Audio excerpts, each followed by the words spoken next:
on the air. From Wrigley Field in Chicago, Gillette presents the World Series. Men, look sharp, feel sharp, be sharp. Use Gillette Blue Blades with the sharpest edges ever honed. Good afternoon, baseball fans everywhere. This is Bill Slater with Al Helfer and Bill Corum greeting you for the Gillette Safety Razor Company as the Chicago Cubs and Detroit Tigers get ready for the deciding seventh game in this thrilling 1945 championship series. Gillette is on the air the year round with on-the-spot reports of leading sports events, including the Kentucky Derby, football bowl games, and similar classics. Gillette also broadcasts the major boxing match of the week regularly every Friday night. And now this afternoon in Chicago, on the shores of Lake Michigan, we await breathlessly the start of this seventh and deciding game of the 1945 series. A series that has been at the same time one of the zaniest, most thrilling, and record-smashing series in a long, long while. Records have been broken in total number of players involved, total number of pinch hitters involved, records smashed in total income, records smashed in the longest game and the point of time ever played, that 12-inning struggle on Monday. And only 36,185 are needed to come into the stands this afternoon to top the all-time attendance record set back in 1926 between the Yanks and the Cards. And three pitchers have appeared in this series, who the first time out were practically invincible but could not come through the second time. Virgil Trucks, Claude Passeau, Dizzy Trout. And then there's been one pitcher who was no good the first time and came back to win the second time, and that's Hal Newhouser. And he's going to try to repeat today. And then there's been Fordham Hank Baroy, who the first time out, yes, the second time, no. And Monday, he came through for his second victory, and Baroy will be trying to place himself in the immortal halls of baseball by striving for his third victory as he pitches for the Cubs this afternoon. This has been the greatest radio hookup in the history of sports radio, with the broadcast going to Rome, to Berlin, to Tokyo, and all around the world, wherever the far-flung outposts of American military might exist today. And each team in this series has been better in the other's park than it has been at home. And One-Eyed Conley, the world's champion gate crasher, hired on as an usher, has tried to keep the owner of the park, Phil Wrigley, from coming into his own park. We've had some of the coldest weather in any of the series, and yet at the same time some of the most pleasant. And we've had Stanley Hack in that thrilling game on Monday, almost the GOAT with his 2 errors, and then coming through with 4 hits out of 5 to be the hero of the struggle, to drive in the winning run for Chicago in the last of the 12th with 2 out. And we've had the spectacle of an error being charged against Hank Greenberg in left field, and then later in the evening, along about midnight, retracted by the official scores. So in this particular series, one of the most thrilling of all time, and the first 7-game series since the Tigers battled the Cincinnati Reds in 1940, we have had absolutely everything, and this afternoon is going to be the climax.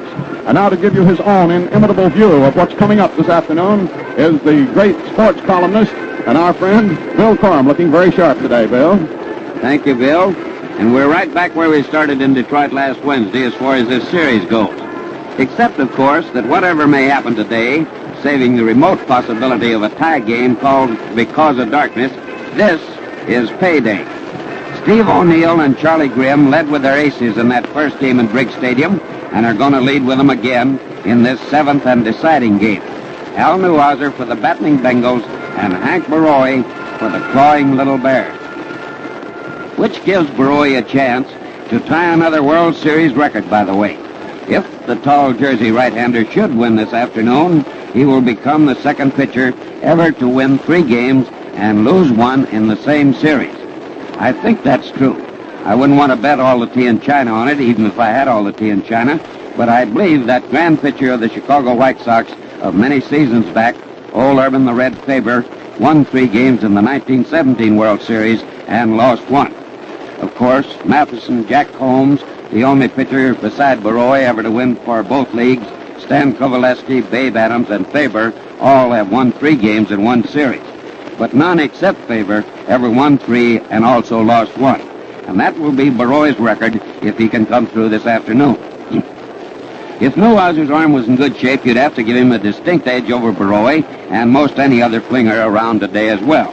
But we all know that, unfortunately, Bonnie Prince Hal's arm is not in the best possible shape. Indeed, he's expected to have it operated on during the off-season. It's that bad, or so we understand. On the other hand, Newhouser has had 1 day more rest than Baroy. So the best guess is that, like the previous games and the series itself, this decisive one will be a toss-up where anything can happen. And it isn't as if practically everything hasn't already happened. We've had about everything except a triple play, a balk, and a wedding at home plate. I was happy to see the official scorers change their ruling on Hack's hit that won Monday's 12-inning thriller. If you happened to be listening then, you know how disconcerted and confused I got trying to get the totals of the game straight in my post-game summary. That was partly because I couldn't find on my card where Detroit had more than one error. It turned out that on Hack's hit, the first ruling by the official scorers, Martin Haley, Ed Burns, Henry Salsinger, and Fred Lieb, four of the most competent baseball men around and all eminently fair gentlemen, had been that it was a single for Stan and an error for Hank Greenberg. But it couldn't have been an error for Lank Hank, really. The ball bounced completely and cleanly over his head. The ruling would have made him something of a goat for Detroit, which he definitely didn't deserve to be. On the contrary, he has been one of old Tig's staunchest heroes, if not the staunchest. It happened that sitting here in the radio booth well down the third baseline, Bill Slater, who called the play on Hack's hit, and I were both in the perfect position to watch the ball. And it took practically a perpendicular hop just before it reached Greenberg's hands, which were extended toward it on the ground. By the way, we're so far down the third baseline that we're almost past the big screen back of home plate, which incidentally isn't a screen at all, but a Grand Banks fishing net sent, if my memory serves me, to the elder Wrigley by some friend for his new and beautiful park here. Anyhow, Slater says that it is a very sane thing to have here, but remember, he said it and I didn't.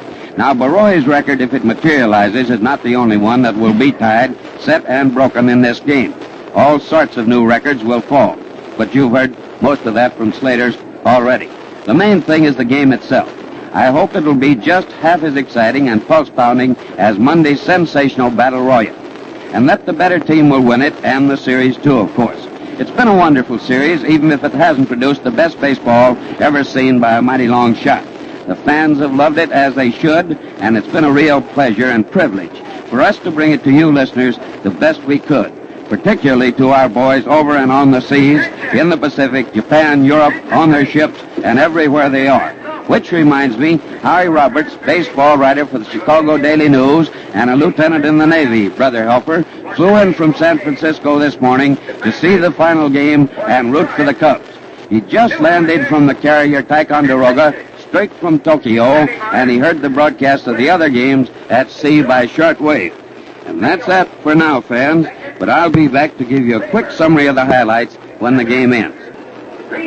Fans, there's little doubt that Americans want a hard peace for those guilty of starting the war. But none of us wants a hard peace for the millions of destitute men, women, and children in allied countries freed from Axis enslavement. Yet without our help, cruel and bitter times lie ahead for the folks who are still fighting famine, pestilence, and cold. One of the chief hopes for their salvation lies in the National War Fund, a federation of 19 major relief and welfare agencies. These agencies are over there distributing blankets to people who have shivered for years, cod liver oil for undernourished children, seeds to replant farms, medicine to fight plagues, and they are doing many other life-saving tasks. So when you're asked to donate to the Community War Fund, dig down deep, please. Be generous in victory. Now here are the Detroit and Chicago batting orders as we come up to just a few moments before the start of this thrilling seventh and final game of this Fight 45 series. For Detroit, here's the batting order. The leadoff hitter, as usual, will be the shortstop, Jimmy Webb. Batting number 2 will be the second baseman, Eddie Mayo.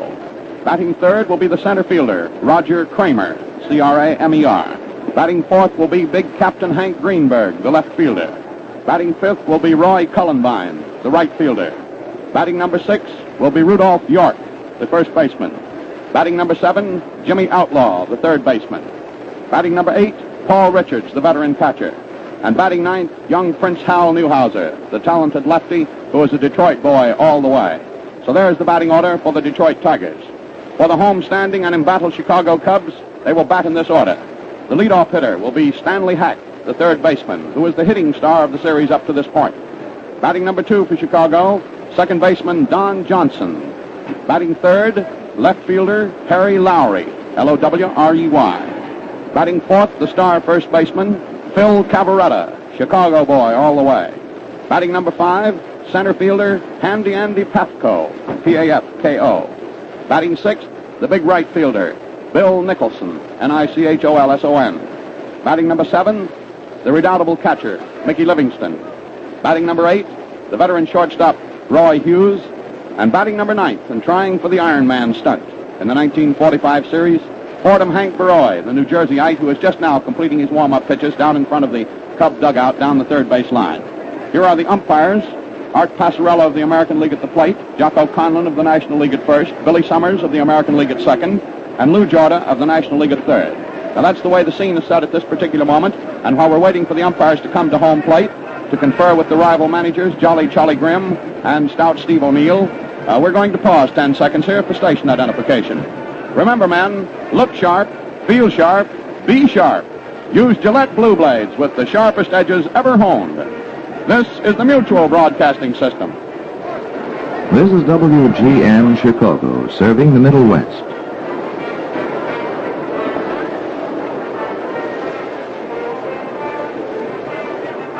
In the huddle between representatives of the two clubs and the umpires, now going on down at home plate, which is, of course, always the part of the last moments before a game begins, Phil Cavaretta, the playing captain of the Chicago Cubs, is representing Chicago, and Steve O'Neill representing the Detroit Tigers. Now the umpires are fanning out. Incidentally, the alternate umpires here are Charlie Berry of the American League and Lee Ballanfant of the National League. They just dress and sit in the dugouts every day, and it's a very sweet job. Steve O'Neill is moving down to third base now, where he's going to coach, and the Chicago team is coming on the field.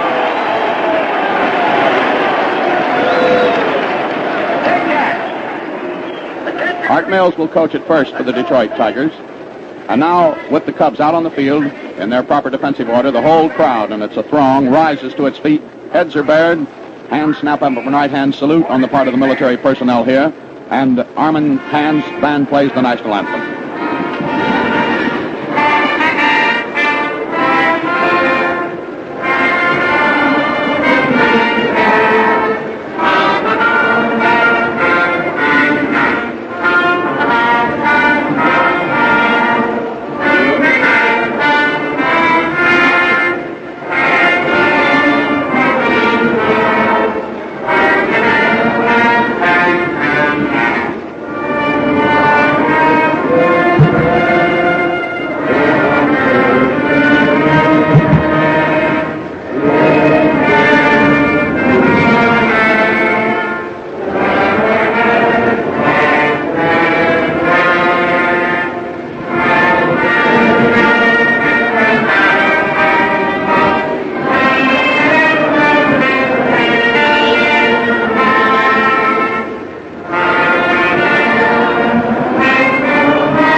And now is the most glorious flag that ever rode the breeze flies high from the flagstaff in deep center field with bank flags of the United Nations on its right and on its left. Everything is all set for the start of this 7th and deciding game of this great 45 series. And all set, looking very sharp and feeling very sharp, is our colleague on these broadcasts who will bring you the first 4.5 innings of play, big, handsome Al Helfer. Well, thanks, Bill. Good afternoon, ladies and gentlemen. Rather chilly here in Chicago, as Bill has already told you this afternoon. But nevertheless, we're expecting a humdinger of a ball game. This 7th consecutive World Series that Gillette has brought you. It goes down to the 7th and final game of the entire series. And I think that Ed Wilhelm, who is sitting over here to our left, is probably just as anxious as everyone else here in the stands and in the radio booth to see this ball game get underway. Also very anxious this afternoon is Hank Baroy. I talked to the Fordham Ghost just before the ball game started, and he wants this one. And actually, so does Hal Newhouser. We spoke briefly with him, too, just before we came up from the playing field up to the radio booth. And these two pitchers will be out there, and as the boys in the trade say, they'll be bowing their neck this afternoon to try to get this final win, to put their team up on top. The umpires, as given you by Bill Slater, are correct. Passarelli at the plate, Conlon at first, Summers at second, and Jorda at third. The lineups, as given you by Bill, are intact also. And we should like to pass this on at the start of this ball game, that the Chicago Cubs, as far as batting is concerned, are out hitting the Detroit Tigers with a team percentage, as they field right now, of .288, while the Detroit Tigers have a percentage of .202. And Skeeter Webb, who is hitting at .174, the Detroit shortstop, is standing in right now, hitting right-handed. Baroy pitches him, and it's taken on the inside for ball one. So this ball game, the 7th and final game in the 1945 World Series, has now gotten underway here at Wrigley Field in Chicago. Broy throws again, and there's a high curve on the outside for ball 2. So Hank has gotten behind now to the Detroit shortstop. 2 balls, no strikes. The outfield playing straight away and not very deep on Skeeter Webb. Broy throws another curve in there that's good for a strike. And now it's 2-1. Webb has had 4 hits in 23 at-bats here in the World Series of 1945. He takes the next pitch, and it's right through the middle for a called strike, and that's 2-2. 2 balls, 2 strikes. The first hitter up for Detroit here in the very top half of the first inning. Broy kicks, twists, throws a high curve, and almost got away from Livingston. That's ball 3 to Skeeter Webb. 3-2.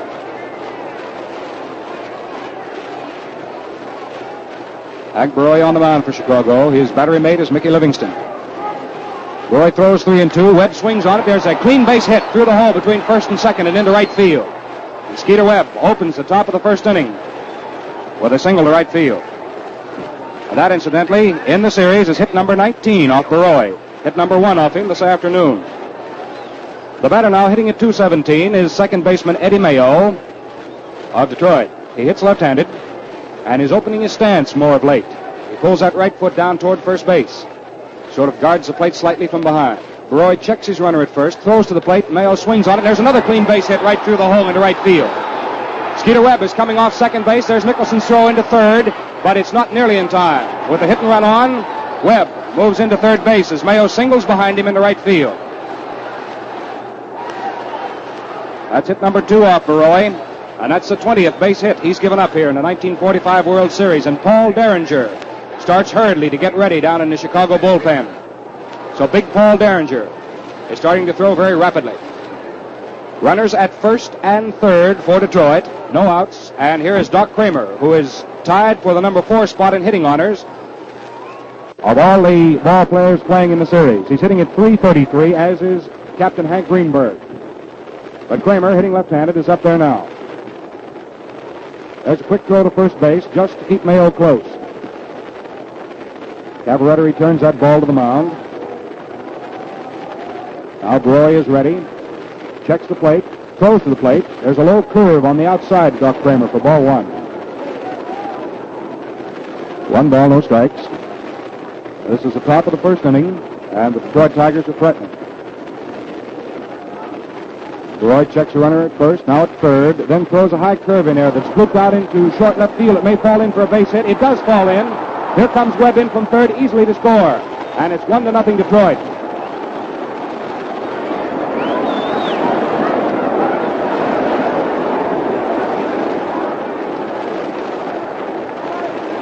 Skeeter Webb was on at third base. Doc Kramer hit an outside pitch and blooped it out behind third into left field. And Hughes, the shortstop, went back, and he couldn't get it. So the first run comes in, and that's hit number 3 off Broy, and I think that's going to be all for Hank. The score is 1-0 in favor of Detroit, and that is the 6th run Hank Broy has given up in the 1945 World Series, and it's definitely an earned run. All 6 runs he has given up have been earned. And I believe Paul Derringer is going to be called upon right here in the top half of the first inning. Yes, here comes Paul Derringer. So Broy can't get anybody out in the top half of the first inning. This is quite a spot for the veteran Paul Derringer to be coming into. He'll pitch first of all to Hank Greenberg. That's a pretty tough customer.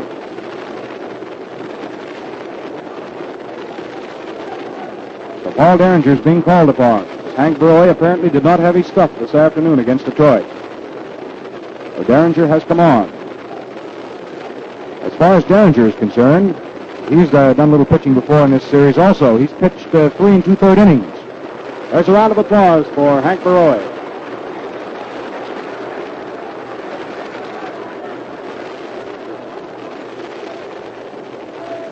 As far as World Series appearance prior to this year, Paul Derringer has won 2 and lost 4. Derringer pitched, if you recall, for St. Louis, the Cardinals, also for the Cincinnati Reds in the National League. He pitched in the 31 series, he pitched in the 39 series, and his last series was in 1940. He was with Cincinnati then and pitched against these self-same Detroit Tigers. And his series record up until now is 2 wins and 4 defeats. Paul's a grand veteran of the game. Kentucky born and bred, and he's out there right now. Pitch for Chicago. The pitch, as we said, first of all to Hank Greenberg. Now here's the position in the top of the first inning. One run has been scored by Detroit. We'll review it for you. Webb singled through the hole between first and second and out into right field on a 3-2 pitch. Eddie Mayo came up then, and with the hit and run flash, Skeeter Webb was on his way for second. And Eddie Mayo, a left-handed hitter, drilled the ball nicely between first and second and into right to put Webb on at third. Then Doc Kramer came up and hit a fast outside pitch and blooped it into left field for a base hit. And that put Mayo on second and scored Webb from third. So there are no outs here in the top of the first inning. The Tigers lead 1-0, and Greenberg is up at bat. He's had 7 hits in 21 tries here in this World Series, and he's hitting at .333. Tall, right-hand hitter, stands just off the plate. Now Derringer's ready. He'll make his first pitch here in the first inning. He throws, and there's a bunt pushed down to first base. Phil Cavaretta picks it up, steps over on the first base line, and tags Greenberg out unassisted as the runners move on. So Greenberg, despite the fact he's a terrific slugger, was sent up by Steve O'Neill to sacrifice the boys along, and he successfully did so. Phil Cavaretta taking care of the put out at first base. So Kramer on the sacrifice moves over to second base, and Eddie Mayo moves down to third. Now here's Roy Cullenbine, who is hitting at .250. And they're going to intentionally walk Cullenbine. Despite the fact that he's only had 5 hits and 20 times up, Cullenbine can be a pretty tough customer. So Charlie Grimm has ordered Derringer to put him on. There's the second ball pitched way wide. There's the third one. And now pitch out number 4. That's the 6th time that Roy Cullenbine has drawn a base on balls here in this World Series. That is the first base on balls issued this afternoon. It's given up by Derringer. Now with the bases loaded, Cullenbine at first, Kramer at second, Mayo at third, and 1 out. The batter up there is Rudy York. It's a 1-0 ball game in favor of the Detroit Tigers, and it's tooth and nail here this afternoon, and it will be for the entire length of this ball game. Derringer winds up slowly, delivers, change of pace curve. It's in for a strike. That was a 3/4 overhand curve ball, the change pace variety, and big Rudy York took it. Eddie Mayo leads down off third. Kramer steps off second, and Cullenbine moves off first. Derringer pitches. York takes, and it's a low curve under his knees for ball 1. 1 ball, 1 strike is the count on Rudy York. He's hitting at .208 for his work in the series. He's had 5 hits for 24 official at-bats. We've got a lot of activity down in the Chicago bullpen. Now Derringer pitches. York takes, and there's a fast one in for a strike. Big Umpah just reared back and fogged it in. He looked like the Derringer of old that time. He doesn't throw that high hard one so much anymore. But when he cuts it loose, it's still got plenty of that stuff on it. Down in the bullpen, Claude Passot and Hy Vandenberg are both getting ready for Chicago. Now here comes the next 1-2 delivery. York takes it. It's a high curve to level off the count at 2-2. 2 balls, 2 strikes. The bases are jammed here with Tigers in the top of the first inning. Only 1 out. Detroit has once scored, and they lead 1-0. Baroy is out of there now, and Paul Derringer is trying to put out this Detroit fire. Derringer kicks high. The big 6-footer throws, and there's a low sweeping curve on the outside for ball 3. Derringer stands 6'4" and weighs 230 pounds. 39-year-old veteran, he has plenty of pressure on his shoulders right now. But he's been in spots like this before. Here's the 3-2 pitch to Rudy York. It's a fast curve. It's hit out to right field. It may fall in for a base hit. Nicholson goes over near the line, and it just falls foul. It just falls foul by inches out back of right field.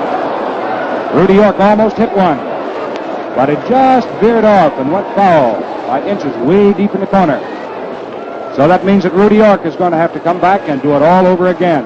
Paul Derringer is going to have to throw another 3-2 pitch to a very dangerous hitter. That's a tense situation here in the top half of the first inning. The 7th game of the World Series here at Wrigley Field in Chicago. And now the sun is coming out. It's getting a little more brilliant down on the diamond. Still very cool. Quite a bit of wind blowing from behind home out toward center field. Here's the 3-2 pitch. York swings and fouls it off. The count stays at 3-2. In case you just tuned in or just hooked up with us, the score is 1-0 Detroit. 1 out, the bases loaded, and Rudy York at bat with the count of 3-2, and Derringer has relieved Baroy. He pitches now, and York swings, and there's a high foul up to the right of the plate. Mickey Livingston scoots back, but he can't get it. It's way back into the stands. So the count stays at 3-2 on Rudy York. The Chicago infield playing their normal fielding depth. Of course, they're hoping that Derringer will get Rudy York to hit onto the ground. And that's just the thing that the Tigers do not want to see happen. The outfield is playing very deep to Rudy York. They have a right to do so because he clouts a long ball. He gave evidence of that down at Briggs Stadium in Detroit. He's probably hit the longest ball in this entire series. He hit that ball well over 400 feet, and it was caught. Down in the bullpen for the Chicago Cubs, still throwing very hard, Claude Passau and Hy Vandenberg, just in case Derringer has any trouble here in trying to get Detroit out at the top of the first inning. We'll go over the situation for you. At third base is Eddie Mayo. At second base is Doc Kramer. And at first base, purposely walked, is Roy Cullenbine. So the bases are jammed. Score 1-0 Tigers. And Derringer's ready to throw 3-2 to Rudy York. Down it rides. York swings on it. There's a high infield pop-up. Down at shortstop is Stanley Hack floating in front of Hughes, and he takes it for the out.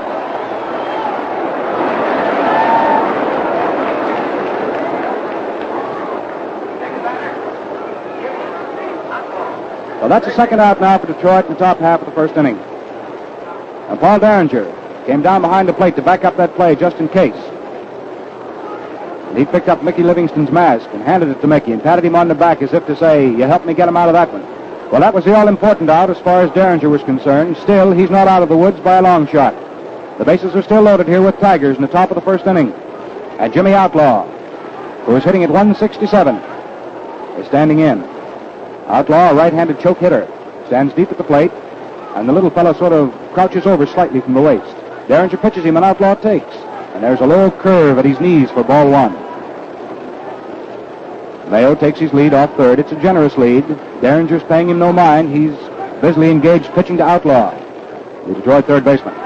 Outlaw's had 4 hits and 24 at-bats in this series. Derringer pitches him, and there's a curveball that slides off on the inside for ball 2. The outfield has stepped up a couple of steps to Outlaw. He doesn't hit a particularly long ball. He's more of a punch hitter.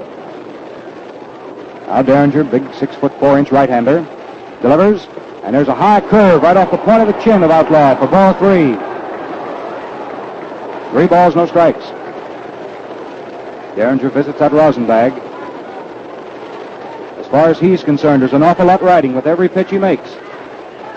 Down comes the next one. Outlaw takes it, and it's on the inside for ball 4, and that forces in Mayo from third.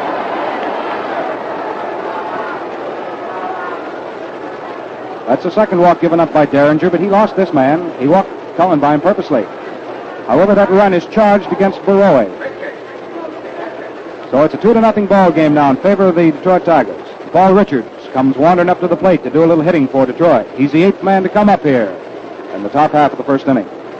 So Cullenbine moves over to second, and Kramer takes his station at third as Outlaw goes down on the walk and takes his position at first.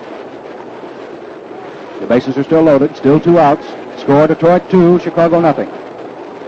Derringer winds slowly, kicks high, throws a fast curve that's low under the knees of Richards for ball 1.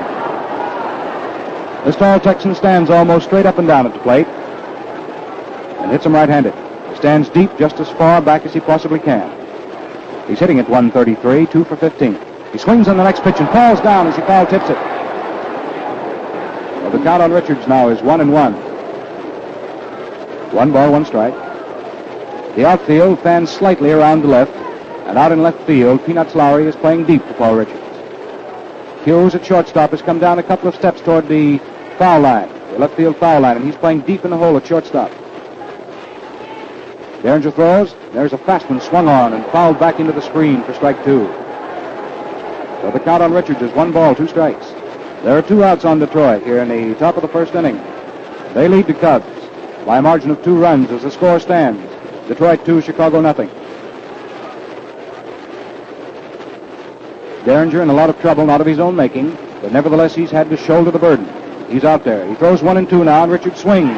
There's a fly ball going deep into left field. It may drop in, and it may not. It is in fair territory. Drops in the corner. In comes Kramer to score. Cullenvine is also coming in.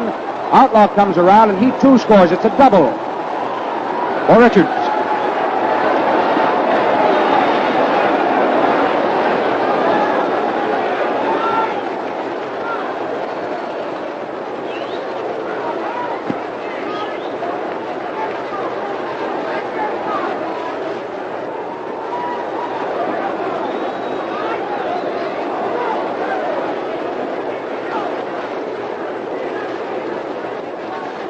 Well, 3 more runs come piling in for Detroit here in the top of the first inning.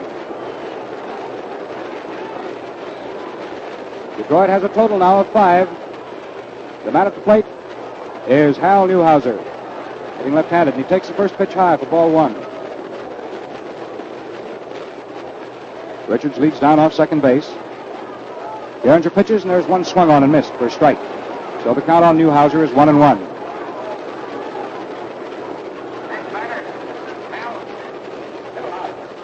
Newhouser has just been announced. There's a count of 1-1 on him. He swings on the next pitch and hits a foul ball out back of left field, and it falls away into the seats. So the count on him now is 1 ball, 2 strikes. Paul Richards just hammered in 3 more runs for the Tigers, and they lead 5-0.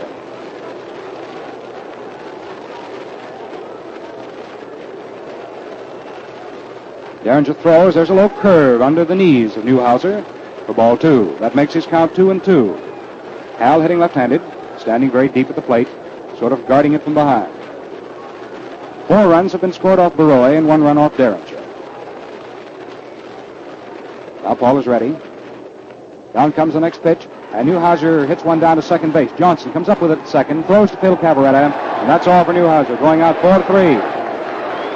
Well, we'll count up the damage now. In the first inning, as 9 men came to bat for Detroit. A total of 5 runs on 1, 2, 3, 4 hits. There was 1 man left, and there were no errors. So at the end of the top of the first inning, Detroit leads in the 7th game of the World Series, 5-0.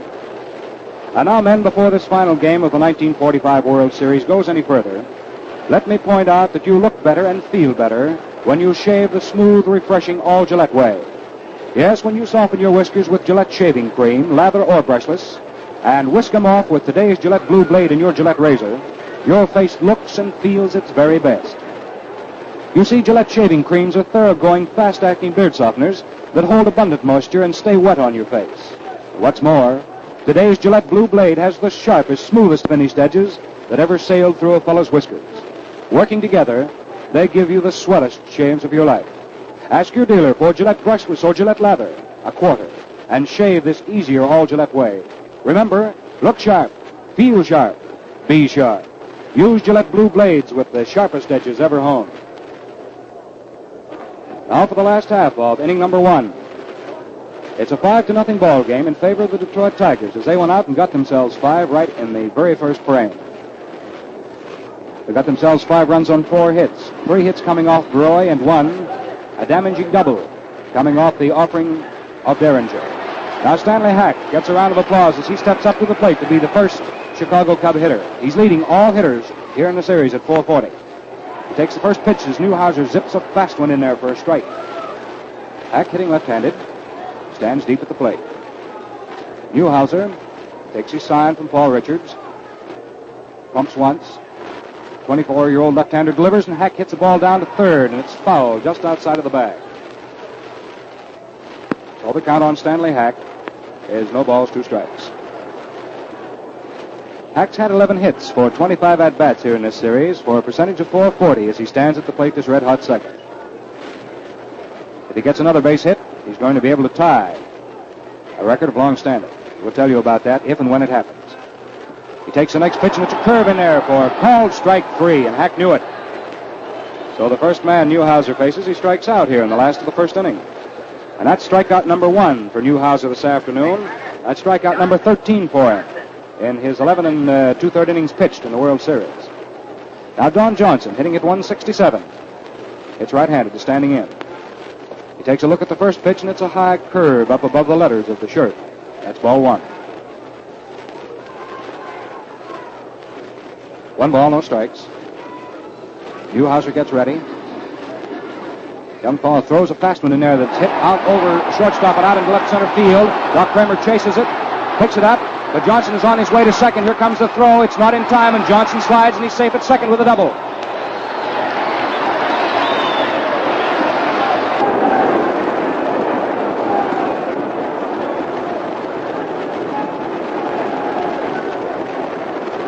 Don Johnson has just gotten his 5th hit on his 25th at-bat here in the series. Doubles to left center field. And Peanuts Lowry, hitting a 280, is standing up to the plate right now. Newhouser delivers him, and Lowry takes a high curve up above his shoulder. That's ball 1. Peanuts Lowry, it's right-handed and stands deep at the plate. Legs wide, spread apart. Newhouser throws a fast one in there, and Lowry swings and doesn't get it. The 1-1 count now on the Chicago left fielder, Terri Peanuts Lowry. Johnson with his double is on at second base. That is the second extra base blow here in the 7th game of the World Series. Both of them have been hitting the left field. Richards in the first inning for Detroit hit one very nicely down into the left field corner. That double of his scored 3 runs for Detroit. They lead, you know, right now, 5-0. Newhouser checks back at second. Looks at Johnson. Now throws to the plate. Lowry pushes the bat back toward the mound. It's picked up by Newhouser, and he bobbles it for the moment. Picks up, throws, not in time.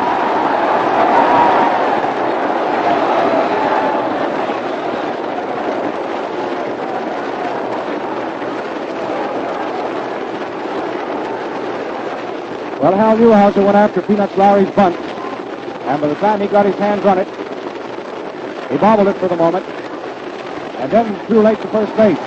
So Chicago has runners at first and second. The official scorer will give us his verdict in a minute. But Al Bent was starting to get ready down in the Tiger bullpen. Now here's Phil Cavaretta, hitting left-handed. And an error is being charged against Hal Newhouser. Johnson is on at second, and Lowry is on at first. Down it comes. Phil swings on it. It's a base hit for right field. Johnson comes whistling by third, comes on in to score, and Lowry slides into third.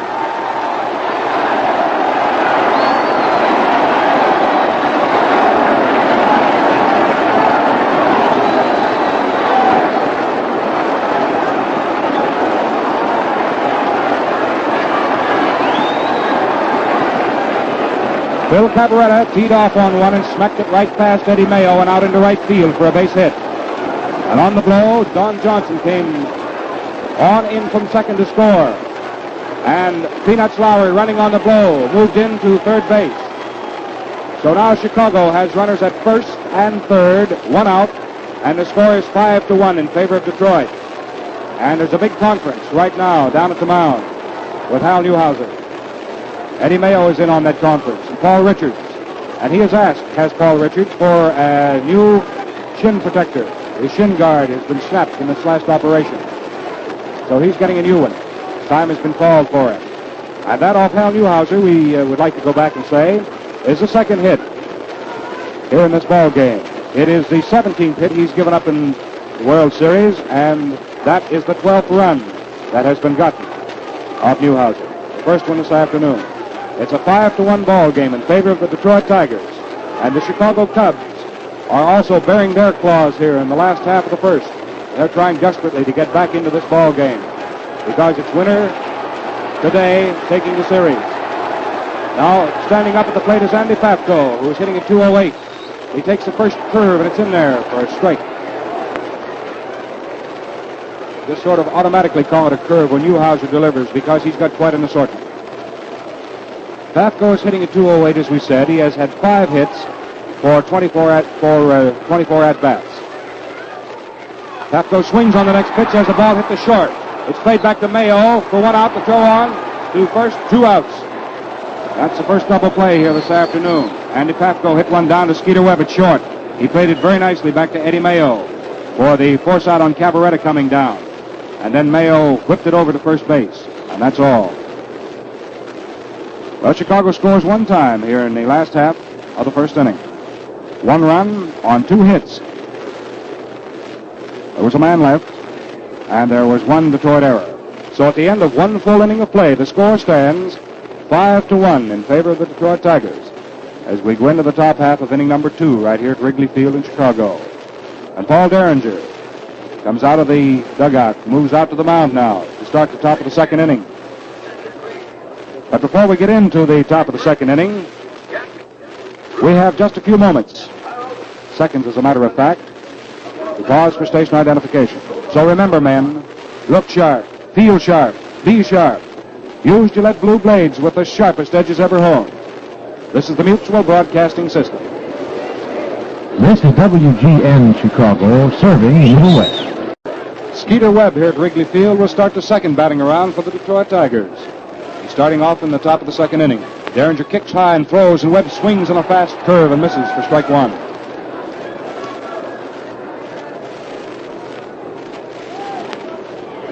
Webb got himself a single at right field in the first inning. Derringer pitches left, swings. There's a long fly ball into center field. Andy Pafko goes back, still going back, reaches over his head and takes it for the out. A long fly ball, center field. That guy, Andy Pafko, can go get him out in that outer orchard. He went back and took it. The batter coming up to the plate now for Detroit is Eddie Mayo. He's had 6 hits now for 24 at-bats. Hit nicely behind Skeeter Webb in the first inning to move Jimmy around third. Mayo hitting left-handed. Derringer curves him. It's a medium-speed curveball. And Mayo ran up on it as if to bunt and then took it. Hauled his bat down off his shoulder, and it was outside for ball one.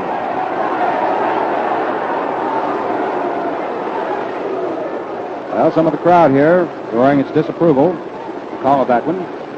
But Mayo didn't attempt to lay that wood on the horse hide at all. Derringer comes down with the next pitch. Mayo swings on it, and there's a fly ball to center.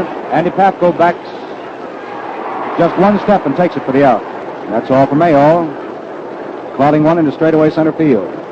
So very quickly now in the top of the second inning, there are 2 outs for Detroit. And that brings to bat Doc Kramer.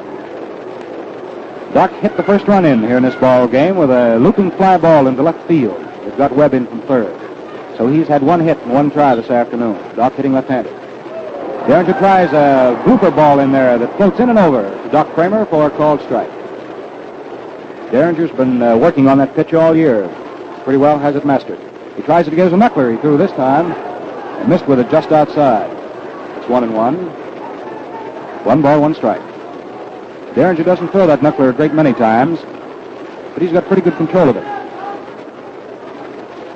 Big Paul winds now, kicks high, throws a fastball. It's taken low, under the knees. That's ball 2. 2 balls, 1 strike. This is the top of the second inning. Detroit, 2 outs, no base runners, and they lead in this ball game 5-1. Derringer pumps, throws. There's a ball laced very solidly out into right field for a base hit for Doc Kramer. So Kramer singles to right. That's hit number 2 of Derringer. Hit number 5 as far as the Detroit Tigers are concerned. And now they have as many hits as they have runs. Well, if 5 is any significance, the guy coming up to the plate is wearing a big 5 on the back of his uniform shirt. That's Hank Greenberg. He sacrificed successfully in the first inning, so his pregame batting percentage of .333 for the series remains intact. He's looking for base hit number 8. Derringer curves him, and there's a fast one through there for a strike.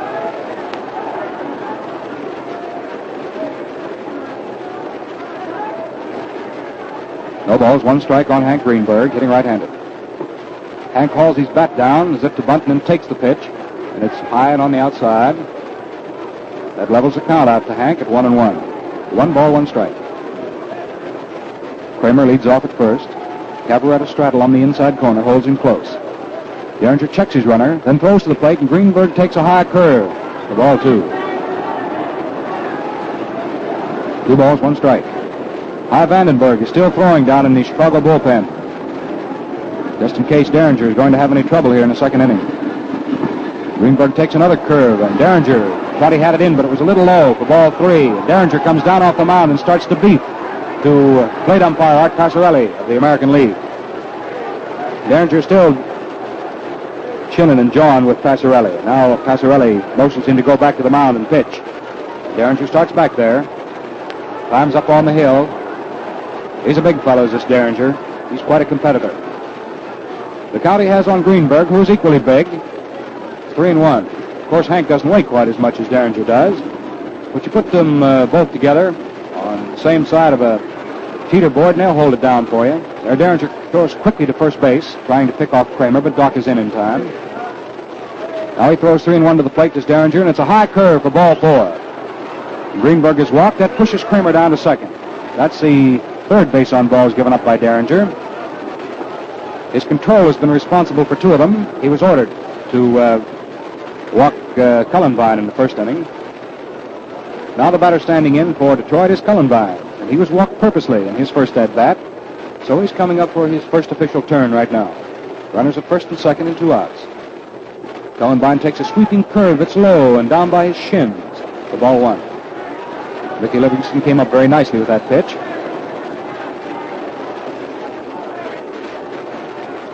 Now Derringer gets ready, sights, serves, and the fast one is low. That's ball 2. Set the Cubs for you defensively now.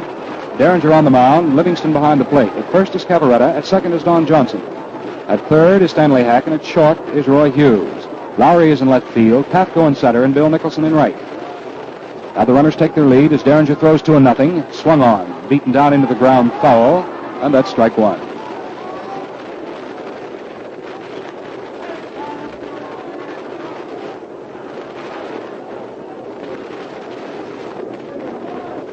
Derringer's ready.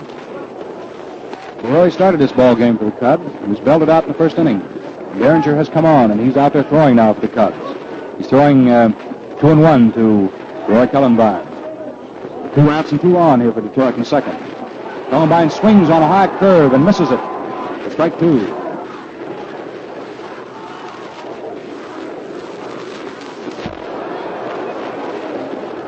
So the count on Roy Cullenvine, the Detroit right fielder, is 2 balls, 2 strikes. There are 2 outs, 2 on in the second inning. That's a flock of deuces. Now Derringer's ready. Down he comes with the 2-2 pitch and misses with it high for ball 3. Now it's a 3-2 situation. Roy Cullenvine, who is a pretty good clutch hitter. The score is 5-1 in favor of Detroit as it now stands, but they're threatening here in the second inning. Derringer delivers 3-2, and Cullenvine swinging on it, fouls it back at first base on the ground. Well, the count stays right on at 3-2. Steve O'Neill running his ball club from behind third base in the coach's box there. Puts on all kind of signs. Cullenvine standing outside the batter's box watching him, too. He wants to get everything the boss has to say. Now we're all ready. Derringer throws 3-2. Cullenvine takes, and it's high and outside for ball 4. And that is the 4th base on balls given up by Derringer. And the second time, Cullenvine has been walked. So Greenberg moves down to second, and Kramer, with 2 outs, moves over to third. So Derringer's gotten himself in a little bit of trouble here by his own wildness. The bases are loaded with Tigers in the second, and the batter is Rudy York. Big Kickapoo takes a fast one in there for a strike.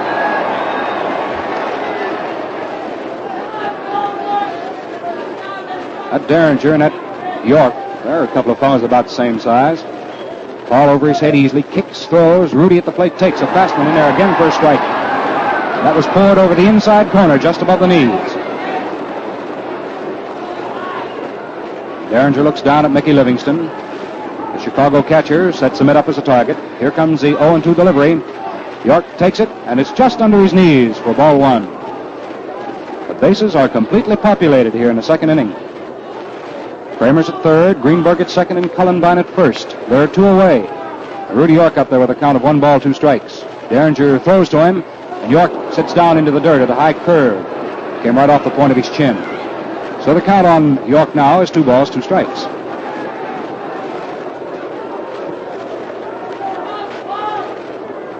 Derringer taking his time now as he studies this situation very carefully.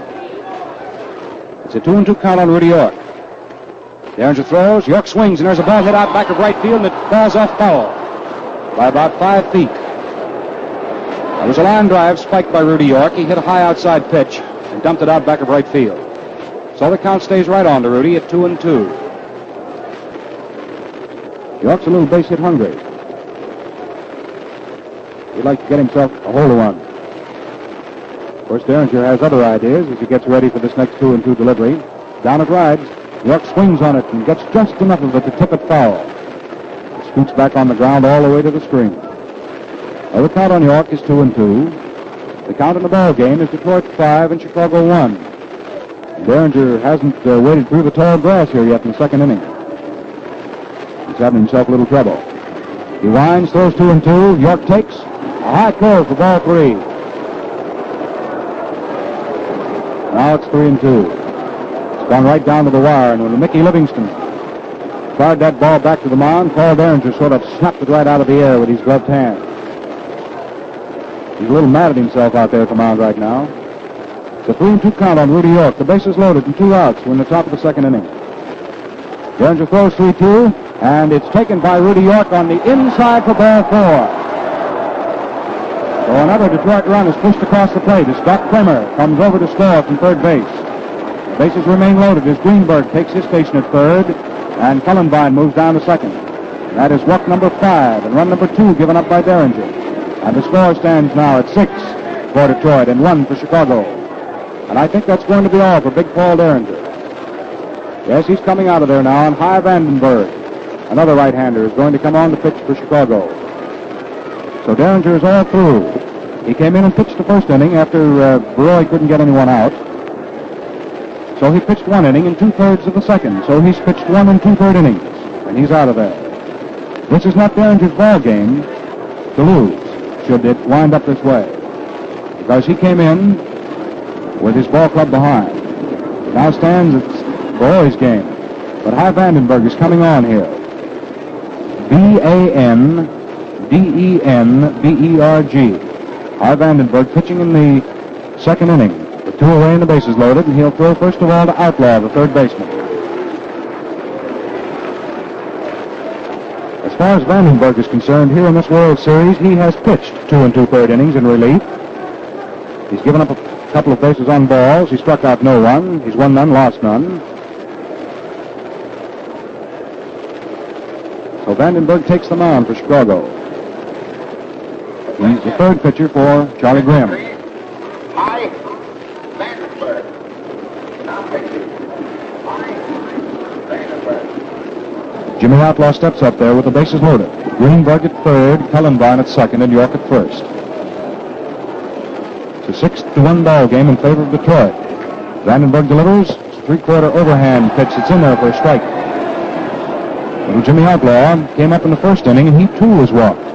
So his pregame batting percentage for the series of 167 is still intact. Vandenberg, the raw-boned right-hander, delivers. There's a swooping curveball that misses just outside.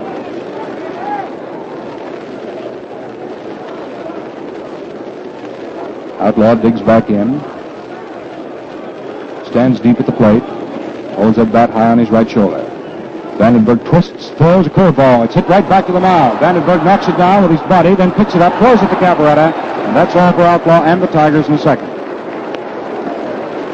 So Vandenberg gets him out of there, but not before they'd scored a run. 1 run on 1 hit. 3 men left and there were no errors. So at the end of 1.5 innings of play, the score stands the Tigers 6 and the Cubs 1. Well, while there's a moment, I want to bring baseball's famous pinch-hitting pitcher, Red Ruffing of the New York Yankees, to the microphone. Red, the standout pitcher of the American League, is the leading World Series pitcher of all time, having won 7 consecutive victories and being charged with only 2 defeats. Red, I wish you'd tell the fans what you told me last evening about the slick, easy shaves you get with the Gillette Blue Blade. Just what I said, Al. I can't get a decent shave with any other blade. Go on and tell them about it, Red. Okay, Al. I said your line. Look sharp, feel sharp. It sums the story up for me. The fellow does look better and feel better when he shaves with that Gillette Blue Blade. Well, that's what I wanted you to give the fans, Red. Thanks, Red Ruffing. Remember, men, look sharp, feel sharp, be sharp. Use Gillette Blue Blades with the sharpest edges ever honed. Now in the last half of the second inning, the first man up for Chicago is going to be Bill Nicholson. Bill is hitting at 208. He has 5 for 24 for his work in the series. One of those hits was a triple. And a very costly triple as far as Detroit was concerned because it helped them lose the first game of the series. Now Newhouser pitches and Nicholson swings viciously and fouls it way back onto the screen for strike 1. And I can't help but wonder what goes through Red Ruffing's head as he watches the American Leaguers perform here this afternoon at Wrigley Field in Chicago. Red told me last night that he certainly would like to be pitching down there just any day in this series. Newhouser is throwing, though, for Detroit. He snaps a curve, and it's low to Nicholson for ball 1. 1-1 is the count to Bill Nicholson. First man up for Chicago in the second inning. Newhouser throws a curve that Nicholson swings on, and there's a high foul ball going over near the Detroit dugout. Richards, the catcher, is over, and he takes it for the out. That's all for Nicholson. Fouling up and out to catcher Richards of Detroit. The batter now is Mickey Livingston. Mickey Livingston, the catcher. Mickey missed just one of the ball games, so he's playing his 6th game of the World Series. He's had 7 hits for 18 at-bats, and he is the number 2 hitter of all batsmen. He's going along hitting at .389. He's a right-hand hitter standing deep at the plate. Takes a look at the first pitch, and it costs him. Newhouser had that one right in. No balls, 1 strike. Young Detroit southpaw delivers, and Livingston hits one down to third. Outlaw picks it up on a big hop, fires it over to Rudy York, and that's all for Livingston. Going out from third to first. Now Roy Hughes, the shortstop, is coming up. There are 2 outs here in the last of the second inning. The score stands Tigers 6 and the Chicago Cubs 1. This is the 7th and final game of the 1945 World Series. Hughes hitting right-handed, batting at .286. Newhouser tries a curve on him, and it's good. Just above the knees on the outside corner for strike 1. Hughes bends over slightly from the waist. Newhouser pours a change of pace in there that's just outside. And that's ball 1. 1 ball, 1 strike. Newhouser throws again. This time Hughes swings on it and fouls it up into the second tier behind first base. Down in the bullpen for the Chicago Cubs, tall, blonde right-hander Paul Erickson is starting to get ready, which leads us to believe that if Hughes gets on, Vandenberg may not hit. Newhouser delivers to the plate now, and Hughes takes it, and it's a nice called strike. That's the third one. Newhouser really had it in there. Let's see, as far as strikeouts are concerned, that's the second one for Hal. So at the end of 2 innings of play, with nothing across here for Chicago in a second, it is the Tigers 6 and the Cubs 1. Well, you know, each day since the opening of this World Series, we have been explaining how these games are being broadcast to our servicemen and women overseas. How through the far-flung network of the Armed Forces Radio, our play-by-play descriptions are being shortwaved from San Francisco to Japan and China, Alaska, South America, to the Philippines and to our Navy ships throughout the Pacific. From New York, they are beamed over the Atlantic to England, France, Germany, Italy, and to the Far East. We are happy to say that the Armed Forces Radio Service are receiving wires from all over the world telling them what the reception of the game so far has been excellent, and that the men are getting a real thrill out of listening in. As one Detroiter said to a correspondent in Tokyo, this is the next thing to being out there in the bleachers. If we only had some hot dogs.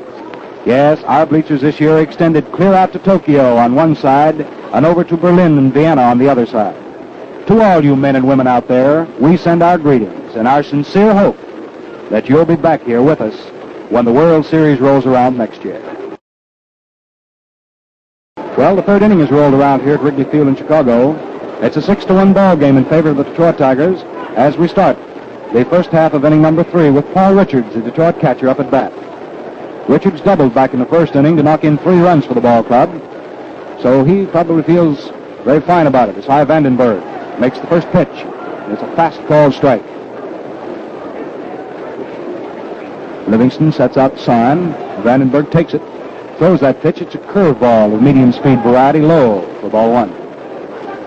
1-1 is the count on Paul Richards. He's had 1 hit in 1 try.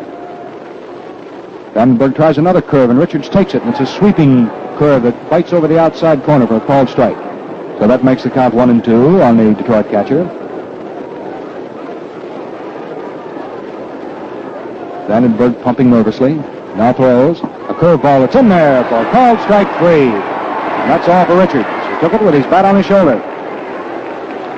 That's the first strikeout against Detroit this afternoon, and Hy Vandenberg, the third of the Chicago pitchers, hangs it up. The batter coming up now is Hal Newhouser. Al came up in the first inning and grounded down to the right side, and Johnson, the second baseman of the Cubs, threw him out. Al hitting left-handed. Stands very deep at the plate. Vandenberg curves him and misses with it just outside and low for ball one. Newhouser has 0 for 5 as a batsman in the series, so he has no batting percentage. He swings on the next pitch. It's a change of pace curve, hit down to the right side. Johnson at second picks it up on the right side of the diamond and whips it into Cavaretta, and that's all for Newhouser, going out from second to first, just as he did in the first inning.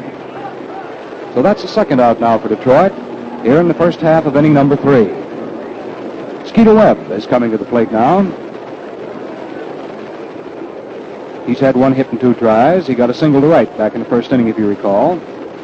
Vandenberg tries a 3/4 overhand curve on him, and it's outside for ball 1.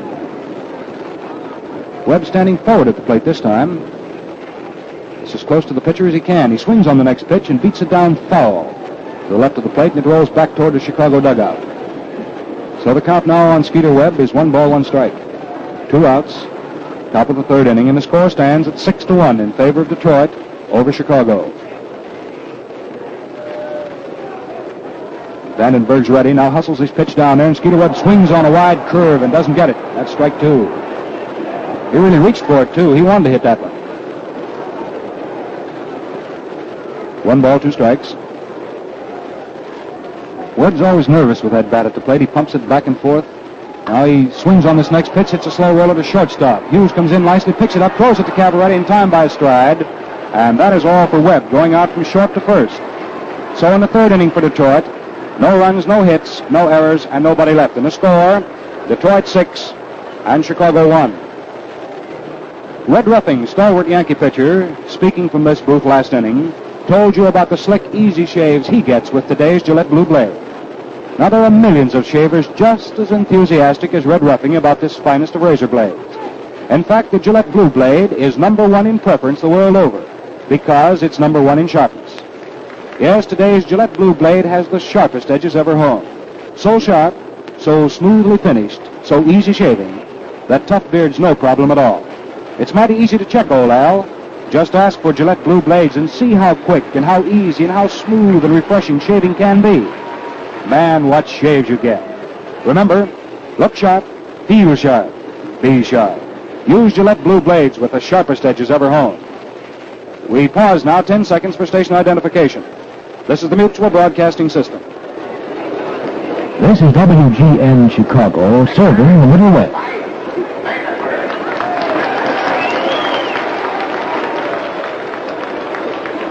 Hy Vandenberg is to be the first hitter for Chicago here in the last of the third inning. Vandenberg's coming up to the plate right now. Matter of fact, he has no hits and no at-bats here in the series. He takes the first pitch high for ball 1. So this is his first official at-bat in the 1945 series. Newhouser comes down with the next delivery, and Vandenberg swings and doesn't get it. He's spun all the way around. So the count on Vandenberg now is 1 ball, 1 strike. First Cub up in the third inning. Al Newhouser working very well for Detroit. Delivers. Vandenberg swings, hits a high fly ball out into right field. Up under it is Cullenbine, and he's got it for the out. That's all for Vandenberg. A fly ball to right field to Roy Cullenbine. That brings up the second hitter. And starting the second batting around for Chicago is Stanley Hack. He was struck out in the first inning. He's had 11 hits and 26 at-bats here in this 1945 series. Newhouser works. Hack takes, and there's a low curve on the outside for ball 1.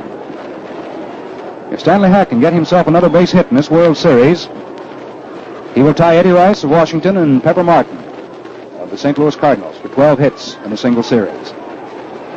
Newhouser tries a curve, and it's outside to Hack for ball 2. 2 balls, no strikes. We're in the last half of the third inning.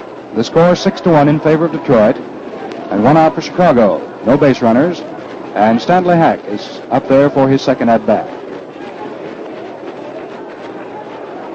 Newhouser's kind of stingy with the Cubs. He's given them only 2 hits. He throws a curve in there now, and Hack walks up on it and then takes it, and it's nicely in for a strike. Now his count is 2 balls, 1 strike.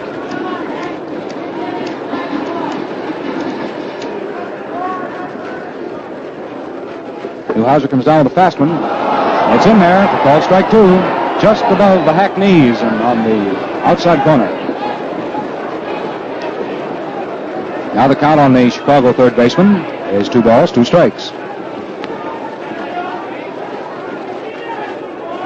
Hack watches Newhouser get ready, then swings on his offering and hits a ball down to third. Outlaw comes up with it behind third, throws to first, and that's all for Hack.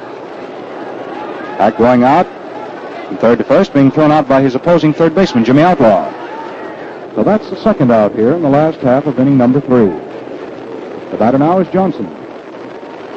Johnson got 1 of the 2 hits given up so far by Newhouser when he doubled into left center field back in the first inning. Newhouser throws a medium-speed curveball in there that's swung on by Johnson and fouled off to the right of the plate. Strike 1.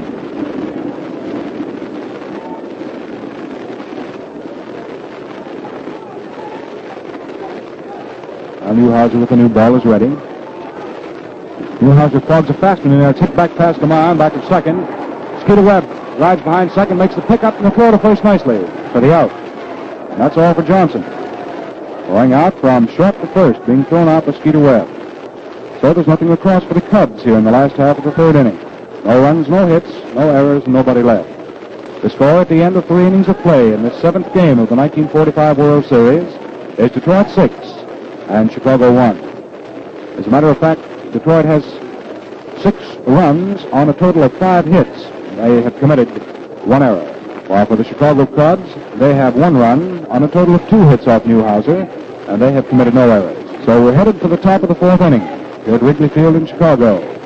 And Hy Vandenberg, the third of the Chicago pitchers, has taken the mound, and he'll throw first of all in the 4th inning to Eddie Mayo. Eddie Mayo will be followed by Doc Kramer and then by left fielder Hank Greenberg.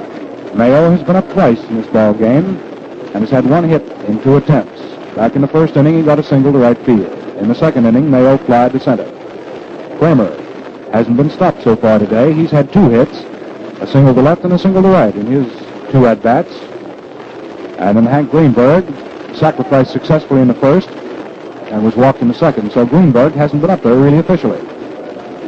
Now Mayo steps in, hitting left-handed. Opens his stance slightly toward first base. Vandenberg, right-on right-hander, delivers. And there's a fastball swung on and beaten down into the ground foul. Rolls back toward the Detroit dugout. And of course, that's strike 1 on Eddie Mayo. This is the 9th 7-game series to be played. And 6 of 8 have been won by the National League.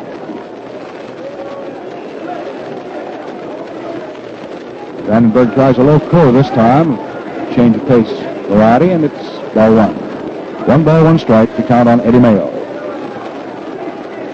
Vandenberg comes right back with a 1-1 offering, and it's a curveball that hangs outside for ball 2. 2-1. That's the count on Eddie Mayo. The first Tiger up. 4th inning. The fastball was swung on by Mayo and missed completely for strike 1. Rather strike 2. 2 balls, 2 strikes. That was the first one he swung at in that manner. 2 balls, 2 strikes is the count on Eddie Mayo, the first man up for Detroit here in the 4th inning. Vandenberg delivers 2-2. There's an easy curve. It's in there for called strike 3. That's all for Mayo. That for Vandenberg is strikeout number 2. He's the only Chicago Cub pitcher that's been able to do any business in that strikeout department with Detroit this afternoon. Now the batter is Doc Kramer. He's had 2 hits and 2 tries. Left-handed batter. Takes the first pitch and it costs him. He's right in there, just under the lettering of the shirt, right through the middle.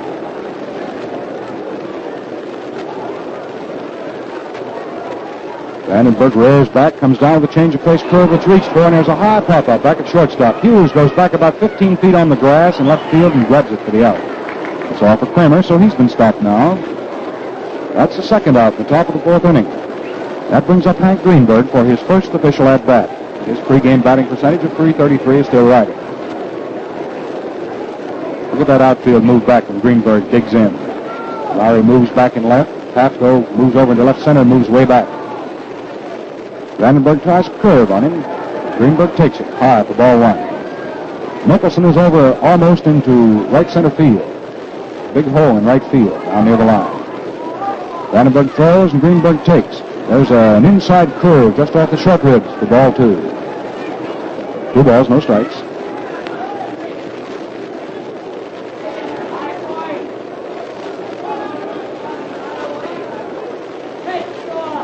Vandenberg blows on the fingers of his pitching hand. Now grips that ball. Steps up, delivers. Low for ball 3. Well, the count on Greenberg now is 3 balls, no strikes. He looks around at third base at Steve O'Neill to see whether or not he's going to be allowed to go for this 3-0 pitch. Vandenberg makes it, but it's taken. It's in for a strike. 3-1.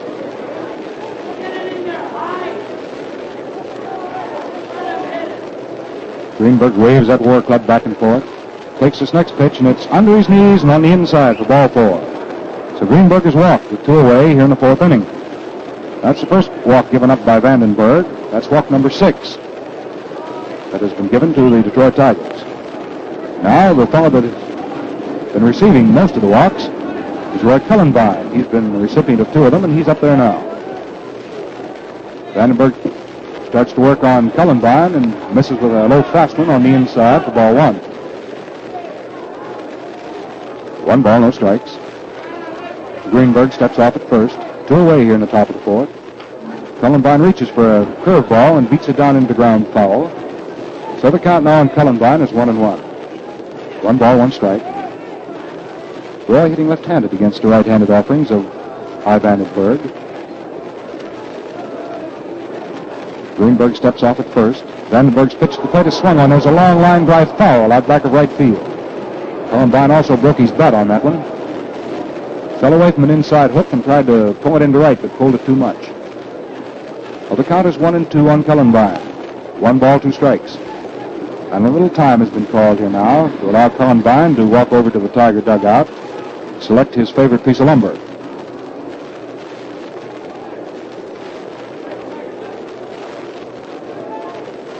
Comes trudging back up to the plate with that Louisville slugger he carries over his shoulder.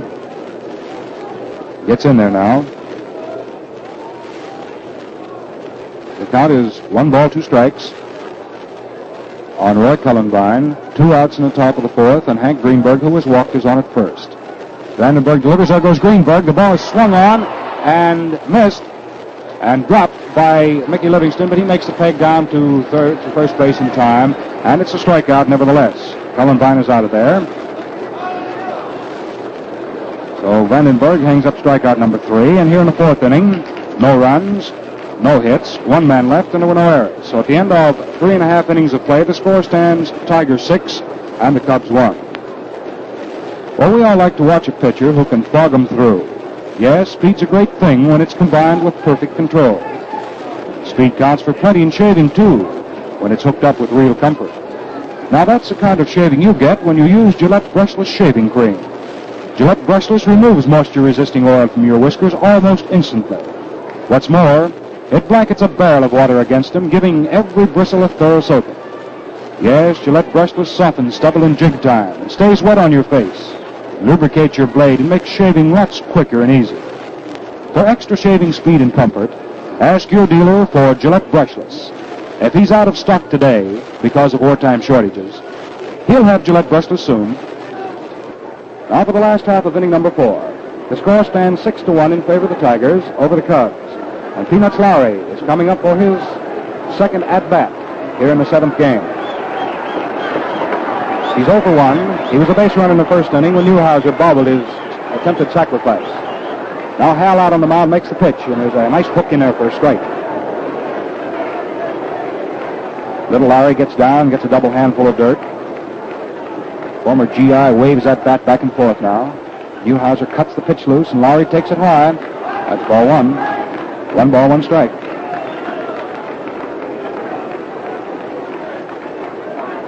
Newhouser works again. Lowry swings on it, and there's a fly ball going out into right center field. Going over for it is Doc Kramer. Cullenbine cuts in front of him and takes it for the out. So in right center field, it was Roy Cullenbine who streaked in front of Doc Kramer to make the putout. That's 1 away in the last of the 4th inning for the Chicago Cubs. Well, Phil Cavaretta has hit in the only run so far for Chicago today. And he's coming up now. Cabaretta had a single in the first inning to right field. The folks here are being asked to remove the blankets from the wall in deep center field. Now they've done so, and the ball game is going to go on. Newhouser throwing left-handed, of course, makes his first pitch, and it's a curveball that stays outside to a left-hand hitter, Phil Cabaretta, for ball one. Newhouser tries again, and Cabaretta laces this one out in the center field. It's dropping in for a base hit. Doc Kramer picks it up on the third skip and fires it into Eddie Mayo, the second baseman. And Cabaretta is on with a solid hit in the center. That's hit number 3 off Newhouser. And the batter is Andy Pafko, and the stands here at Chicago very suddenly come to life.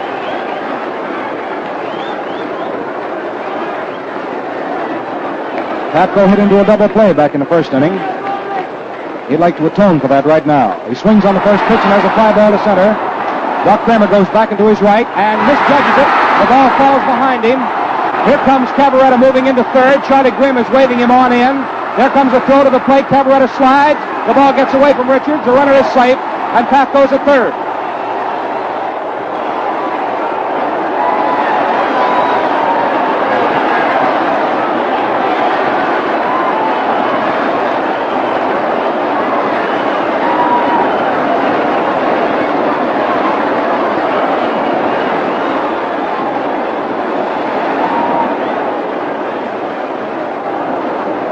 Well, Doc Kramer out in deep center field misjudged a fly ball that was carried by the wind, and it winds up as a triple for Pafko to score Cabaretta all the way from first. And the throw that came into the plate was low and into the dirt, and Richards couldn't pick it up. Now here is Bill Nicholson. Newhouser delivers, and Nicholson swings and misses for strike one.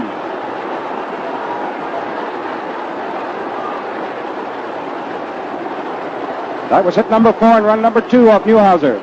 It's now a 6-2 ball game. Al delivers, and Nicholson at the plate takes low and on the outside for ball one. 1 ball, 1 strike. That's the count on Nicholson. He fouled up and out in the second inning to Richards. So he's 0 for 1 for this game. Newhouser delivers a fast curve under the knees of Nicholson for ball 2. 2 balls, 1 strike. There's 1 out for Chicago here in the 4th. They're trying to get back into this ball game as the score stands Detroit 6 and Chicago 2. Pafko leads down off third. Nicholson swings and hits the ball easily back to the mound. Newhouser drives the runner back into third, throws to first in time, and that's all for Nicholson. He topped the swing and rolled it back toward the mound. Nicholson thrown out by Newhouser. Pafko holding on at third base. The batter is Livingston now.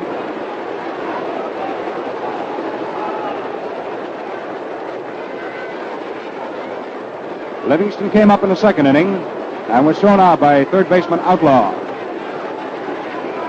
Now Newhouser is ready to deliver to him. He checks Pafko at third, goes to the plate, and is swung on, missed for strike one. Livingston was going after a high inside curve. Mickey's a right-handed hitter. As we told you, he is the number 2 hitter in the series as far as batsmen are concerned. He's had 7 hits for 19 tries.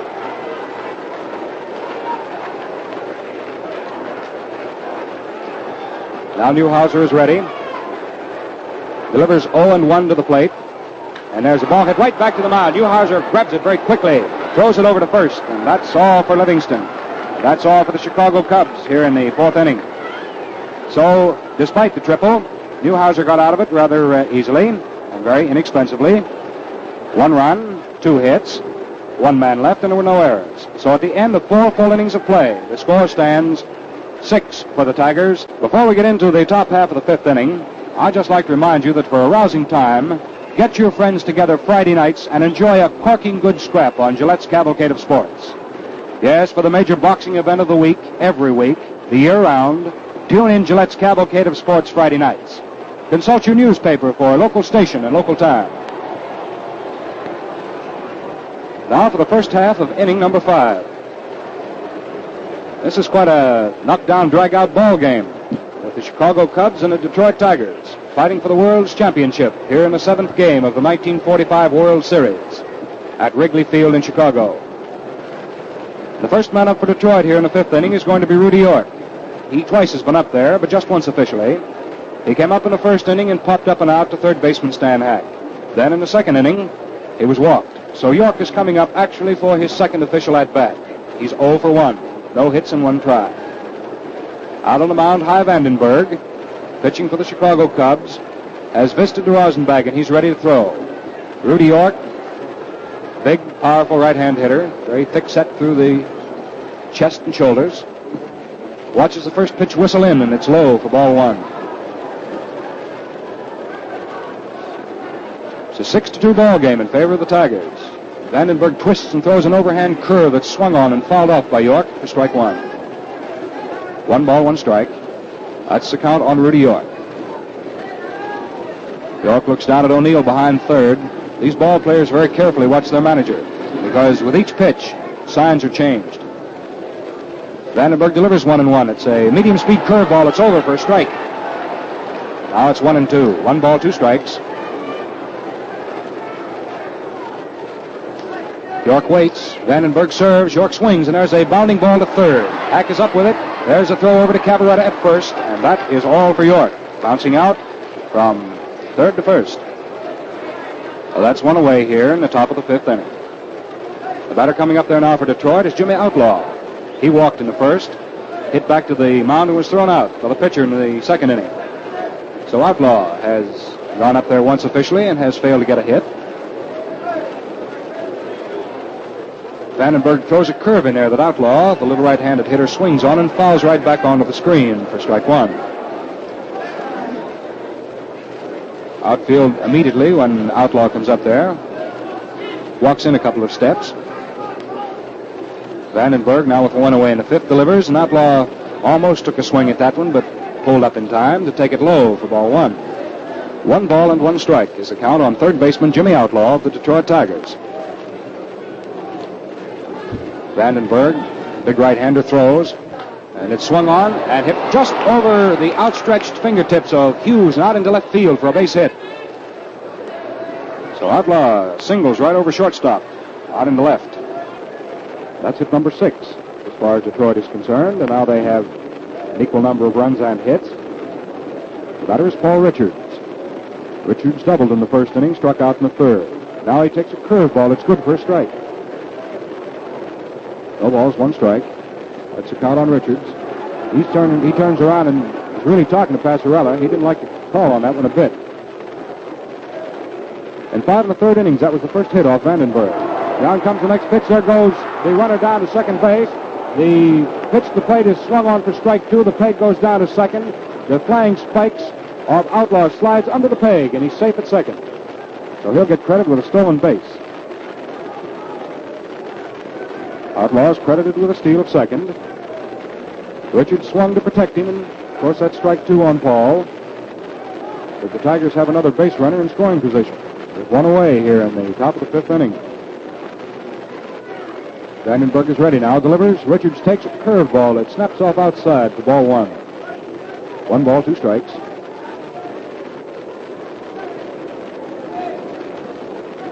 That Outlaw was really digging that time. He stole second. Those little short legs of his pumping and chopping up and down. He covers a lot of ground. Vandenberg delivers to the plate, and Richards takes a low curve on the inside for ball 2.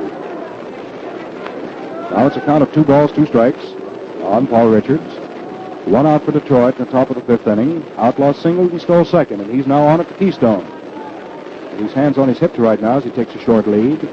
Looks around behind him to make sure no one's sneaking in behind him to pick him off. Now Vandenberg is ready.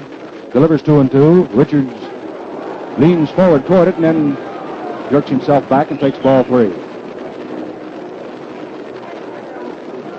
3 balls, 2 strikes. That's the count on Paul Richards, the Detroit catcher.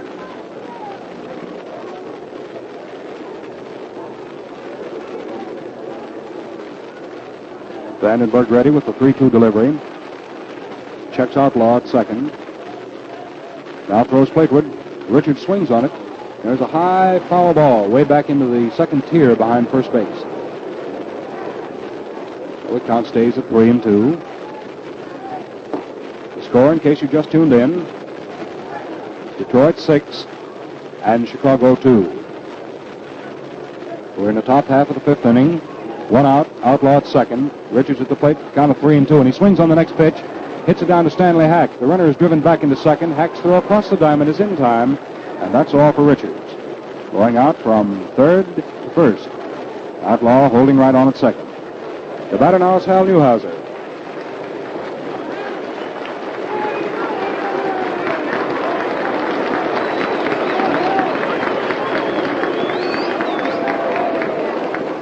Up until now, Hal Newhouser has pitched himself a pretty sharp game. He's been looking sharp down there. It's left-handed.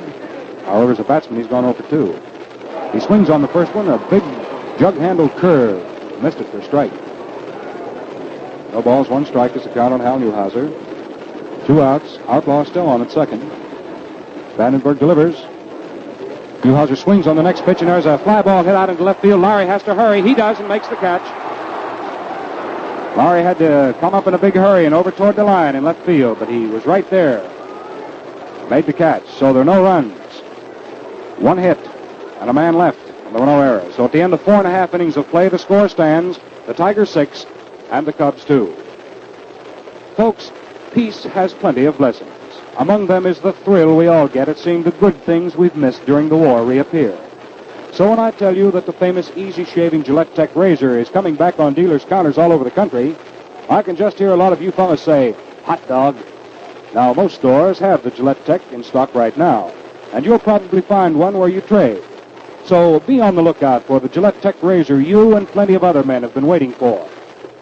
It's on the way with all-metal gold-plated head, plus 5 super keen Gillette blue blades at the popular pre-war price of only 49 cents. What shaves you get, how quick and how easy, how smooth and how refreshing. Yes, happy shaves are here again. Ask your dealer for your Gillette Tech razor with 5 perfect shaving Gillette blue blades at 49 cents. And now for the last portion of the 7th game of the 1945 World Series, to close up shop, put it in the books, is a guy that can do it. Bill Slater. You ready, Bill? Thank you, Al. Yep. Roy Hughes is the first batter up for the Cubs here in the last of the 5th. Whispering Roy struck out his first time up. 24-year-old Hal Newhouser gets ready to pitch to Hughes. Here it comes. Hughes backs away from it. It's an inside pitch for ball 1. Jolly Charlie Grimm, with his team trailing by 4 runs, is cutting up capers galore down in that third base coaching box. He wants Hughes to hit and get on. Hughes swings, foul tips it. Strike 1. 1 ball, 1 strike. Don't go away, you all. This game isn't over yet. 6-2, the Tigers are out in front, and Hal Newhouser, the best of their pitchers, is looking mighty keen. Just the same, these Cubs are fighting back. Newhouser works. It's good. The curveball gets the inside corner, and Hughes is sore about it. He throws his bat down and walks away from the plate, and Charlie Grimm comes walking in from third, and he's not happy now. It was a curveball. Nipped the inside corner. Now Hughes and Passarella have got themselves a bit of a rondelay on down there. Hughes is sticking his chin out at Passarella. Passarella's talking right back to him, too. That Passarella was a military policeman in the Army. Now Hughes picks his bat up again, and meanwhile, out on the mound, Hal Newhouser is flailing his arms around like a windmill, trying to keep warm. It's a cool day. Here they are, ready to go again. Here's the pitch to Hughes. It's inside. Ball 2. 2 balls, 2 strikes. And a derisive roar from the crowd, who disagreed with the call on that last one. 2-2 now on Roy Hughes. Newhouser's ready. Here it is. Hughes takes it, and it is called strike 3. And Hughes is sore again. But he's out of there. That's the second time that Roy Hughes has struck out in this ball game, and for Newhouser, that is strikeout number 3. 2 of them he's collected off of Hughes. Now here's a pinch hitter coming up in place of Hy Vandenberg. It's Eddie Sauer. Sauer stepping up there, right-handed hitter. This is Sauer's second time up as a pinch hitter in the ball game, and Newhouser promptly greets him with a fast call strike, a curveball that whipped in and over. Sauer's an outfielder by trade, and he hails from Pittsburgh, Pennsylvania, a right-handed batter. 1 strike on him. Newhouser works down low into the dirt, scooped up by Richards. The crowd whooping a bit. They're giving Passarella a bit of a razzaloo. 1-1 on Sauer. That pitch is high for ball 2. S-A-U-E-R. Eddie Sauer. Newhouser, who has a commanding lead in this ball game, is taking plenty of time on every pitch. He's never pitched a more important battle than this in his life. Sauer swings on that one, fouls it into the big netting here behind the catcher. 2 balls, 2 strikes on Sauer. The next pitcher will either be Passau or Erickson, I believe. They both seem to be working out down there in the bullpen for the Cubs.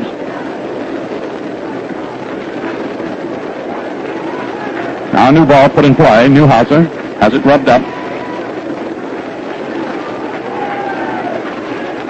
Here's the pitch. It's a little too high. Makes it ball 3 for a full count on Sauer, the pinch hitter. There have been more pinch hitters used in this series, as you know, than any other series in all baseball history. Here it is. Sauer swings, strikes out. Strikeout number 4 for Newhouser. 2 out for Chicago in the last half of the 5th. And now the leadoff hitter, Stanley Hack, comes up to start the 3rd batting around for the Cubs. And Stanley has been turned back his 2 previous appearances at the plate by Hal Newhouser. Hal works. Hack takes a fast call strike. Newhouser seems to be getting sharper and sharper as this game wears along. Here it comes. Hack swings on it. There's a ground ball to shortstop. Skeeter Webb scoops it out of the dirt. The throw to first is just in time. Hack is out by half a stride. So in the last of the 5th inning, there's nothing across for the Chicago Cubs. And the score at the end of 5 full innings of play is Detroit 6 and Chicago 2. And I believe it's big blonde Paul Erickson who's coming in to be the next pitcher for the Cubs. We'll wait till he's officially announced. He's taking the stride in, though, from out there in left field where the bullpen is located. And while Erickson is coming to the mound to complete his warm-up pitches and to appear as the 4th pitcher this afternoon for the Chicago Cubs, let's pause here 10 seconds for station identification. Remember, men, look sharp, feel sharp, be sharp. Use Gillette Blue Blades with the sharpest edges ever honed. This is the Mutual Broadcasting System. This is WGN Chicago, serving the Middle West.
Well, Charlie Grimm, as you can see, is using every bit of ammunition he has in his whole arsenal to try to pull this game out of the fire.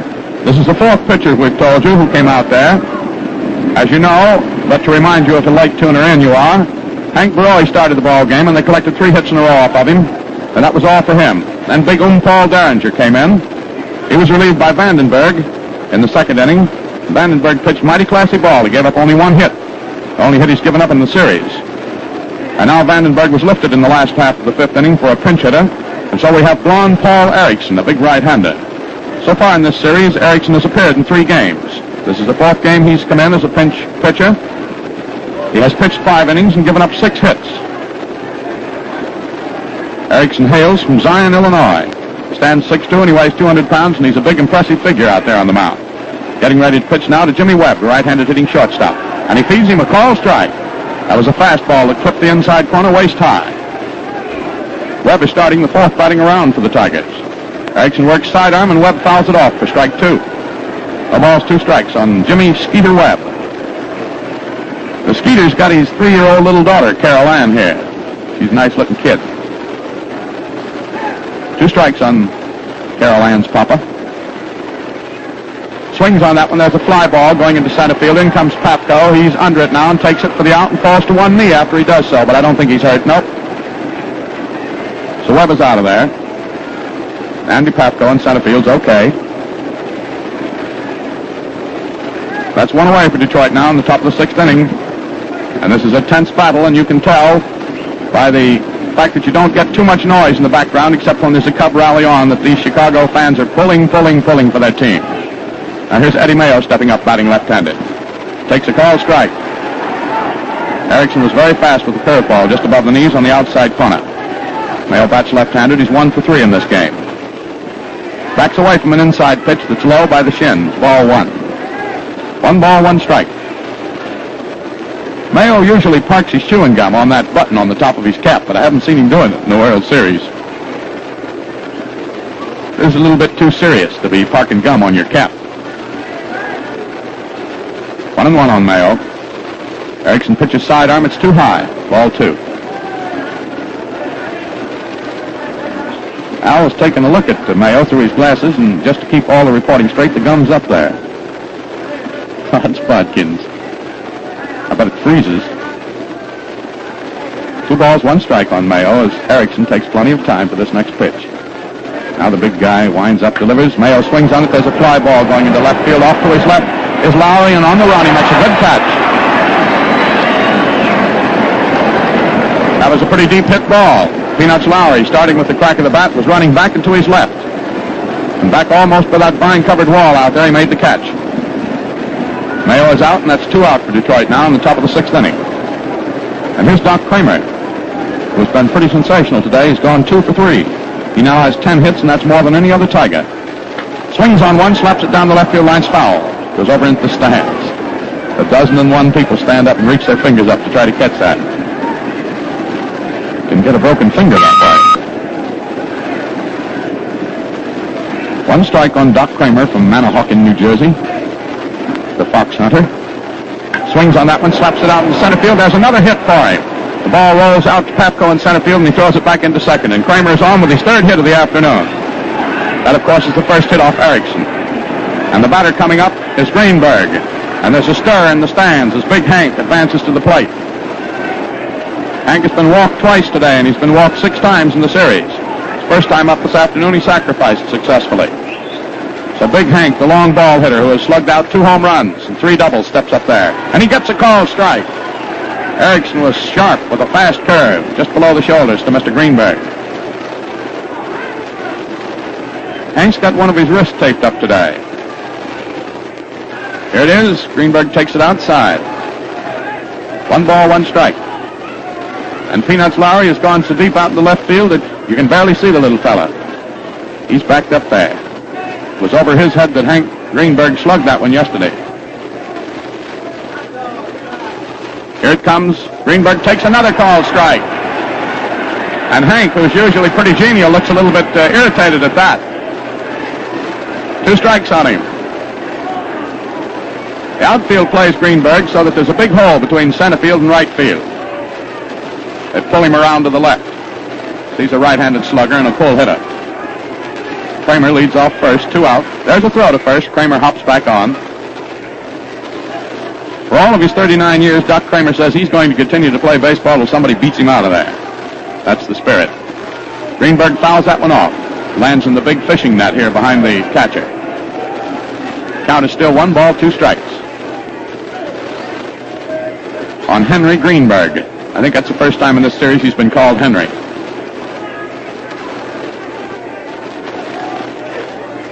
Erickson works. There's Kramer breaking for second. The pitch is outside. Livingston has a hard time holding it, and Kramer goes on down to second unmolested, and it's a stolen base for him. That's the 3rd stolen base for the Tigers in this series, and the 2nd one today. Hellenbein, Outlaw, and Kramer have now all pilfered a bag. The Cubs, on the other hand, have 2 stolen bases. Johnson and Pafko snitched them. Alan Greenberg is 2 balls, 2 strikes. Now big Paul Erickson in that spanking white uniform of his stretches. Delivers to Greenberg, who strikes out.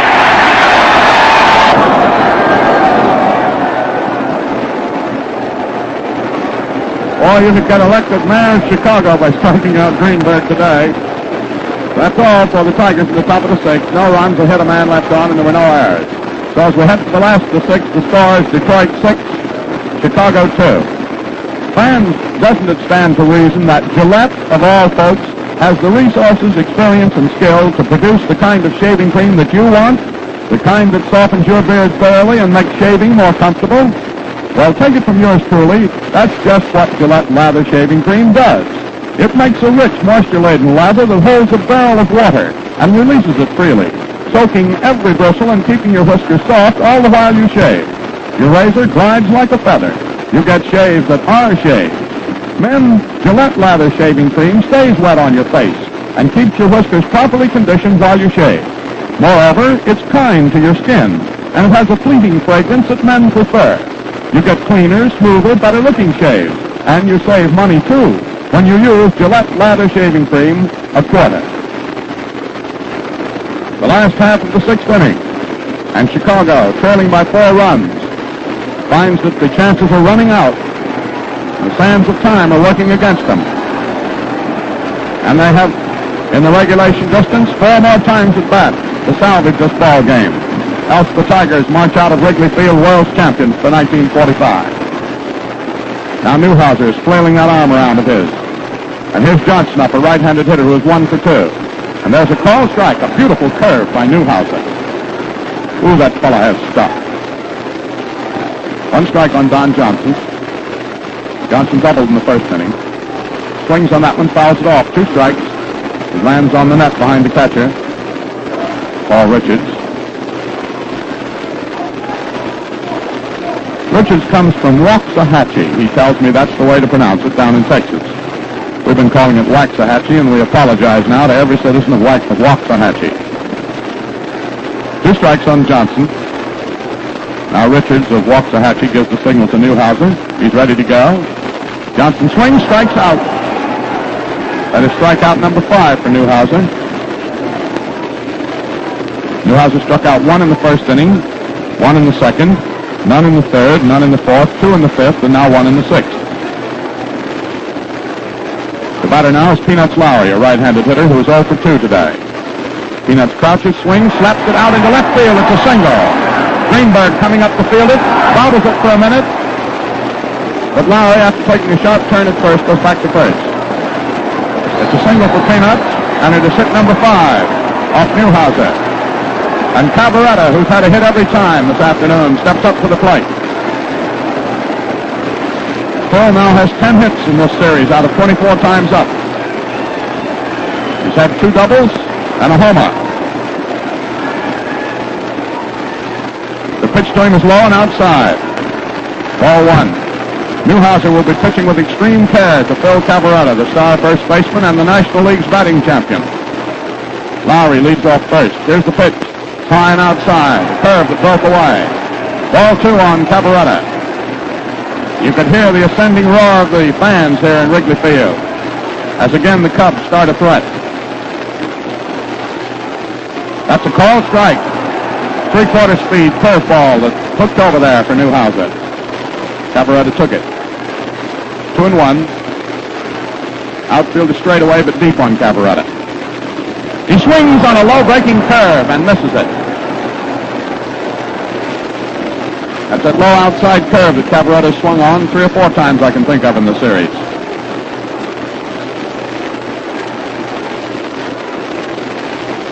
Now Newhouser watches Lowry at first, delivers to the plate. Cavaretta takes it. Ball 3. Now it's a full count. 3-2.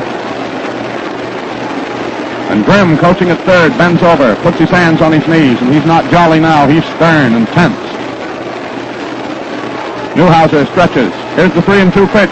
It's swung on. There's a fly ball popped into center field. In comes Kramer. He comes up to it and catches it. And Lowry's going to have to hurry to get back to first, but does so. Cabaretta's out on a fly to short center field that Doc Kramer had to come rustling in to get. Lowry remains at first. There are 2 out.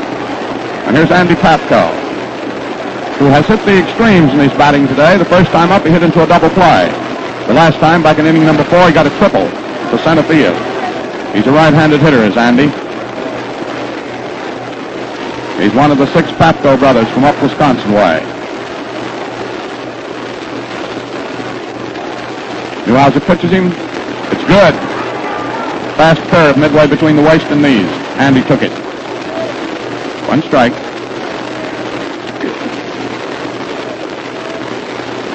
There's strike 2.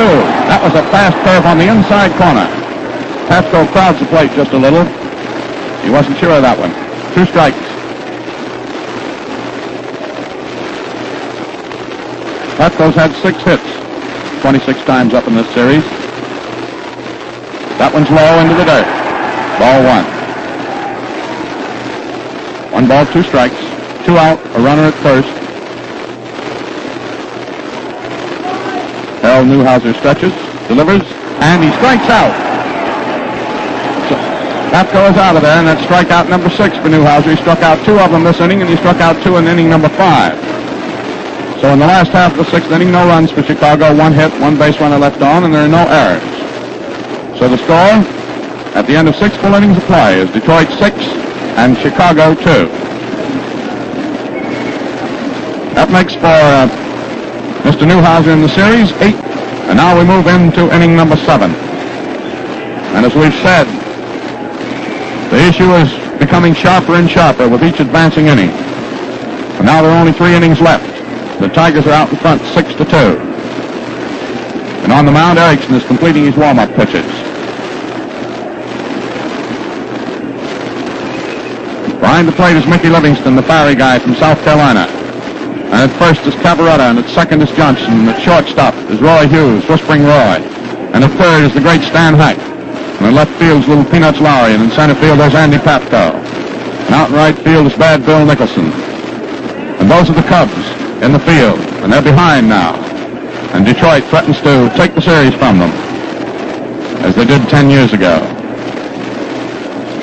Now the first Detroit batter in inning number 7 is Roy Cullenbine. He has been walked 7 times in this series, and he struck out twice. Today he's been walked twice and struck out once. That was his last time up.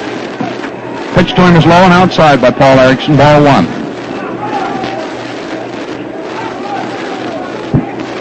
Cullenbine, big and husky, can hit from either side of the plate, batting left-handed, of course, against right-handed pitching. Erickson works. It's outside. There's a sidearm delivery that didn't quite do what Paul wanted it to.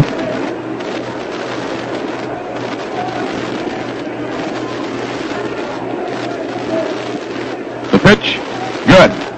Cullenbine started for it, checked his swing, and it was in just above the knees. 2 balls, 1 strike now. Cullenbine, a citizen of Detroit. Quite a bowler up there, as a matter of fact. A lot of ball players like to bowl. Here's the pitch. It's inside. Ball 3. 3 balls, 1 strike now on the first batter for Detroit in the top of the 7th. Erickson looked a little disconsolate after the call on that last one. There's no activity in the Cub bullpen right now. That's a called strike on Cullenbine, who had turned as if to start down to first. Cullenbine has been walked more than anybody in the series. He's had 7 Annie Oakleys. Now the count on him is 3-2, and the string she runs out. Erickson's working. It's high, and Cullenbine is walked again. That gives him 8 walks in the series. Now don't get record-minded on that, because the record number of walks garnered by any batter in the World Series is 11. Cullenbine's 3 away from that. And of course that was Ruth back in 26 in a 7-game series between the Yanks and the Cards. The Babe was walked 11 times. Now the batter is Rudy York. Erickson pitches him high and inside for ball 1. Cullenbine is at first. This is York's 3rd official time up today. He hasn't hit yet. He was walked once. York in the series has been walked 3 times. Struck out 3 times, too, incidentally. Swings, misses it. Foul tipped it. went kerwhumping into the chest protector of the umpire. 1 ball, 1 strike. Center fielder moves a little to his right, to our left on York. And Nicholson pulls over to the left, too, the right fielder. Pretty good piece of territory between Nicholson and the right field line. York swings, misses. Strike 2. Rudy didn't swing with his full power on that. And now there is activity in the Cub bullpen. It's Ray Prim out there, numbering up that left arm of his. 1-2 is Erickson's count on York. The pitch. Strike 3. Paul. That's the second strikeout for Paul Erickson. Cullenbine is still at first. 1 out for Detroit in the top of the 7th. If you just tuned in, score is 6-2 in favor of Detroit. Now here's little Jimmy Outlaw. He's had 1 hit out of 2 official times up. Right-handed batter. Swings on a foul ball as Cullenbine broke for second, and the ball goes down into the stands there, and Cullenbine will go back to first. That's a strike on Outlaw. Jimmy batted in a run back in inning number 1 by the simple process of being walked. He's batted in 3 runs in the series. He's had 5 hits out of 26 times up. Now Outlaw is ready to go again. Erickson pitches high. Ball 1. 1-1 on little Jimmy, who hails from down in Jackson, Alabama. He's very well liked there, and I may add, everywhere. He's a swell little guy. There's a throw over to first. Big Roy Cullenbine was not far off, and so he didn't have to do much by way of getting back. Erickson works. Cullenbine is breaking, and the ball is popped up into short center field. In comes Tapco under it, and Cullenbine, halfway down to second, beats his way back to first. Tapco took it on the run for the out on Outlaw. 2 out. Top of the 7th. The batter now is Paul Richards, right-handed hitter, who has a double out of 3 times up, and he has driven in 3 runs this afternoon and 5 in the series. And I had a wire from down in Atlanta, where he used to be the manager of the Crackers, and they said down there we affectionately call him Old Slug. So Old Slug swings and misses 1. That's a strike on Paul.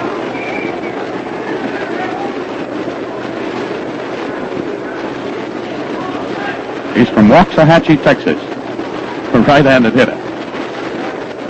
Swings, fouls it off, falls to the ground. Now he's up again. He was sort of trying to move himself out of the way of that pitch. His bat came swinging around, and the ball caromed off his bat, and he ended up on the ground. 2 strikes. Cullenbine, who was walked, is still at first, and there are 2 out. Erickson works down low into the dirt, neatly held up by Mickey Livingston.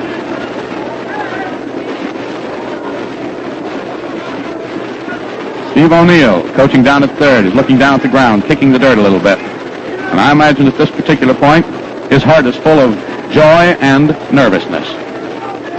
Here's the pitch to Richards. He swings on it, slaps out in center field. It's falling in for a hit. It's falling to the left of Tapco. It's rolling to the wall out there. Here's Cullenbine rounding third. He's headed for the plate. Here comes the throw into second, and Richards lazily holds up at second with a run-producing double.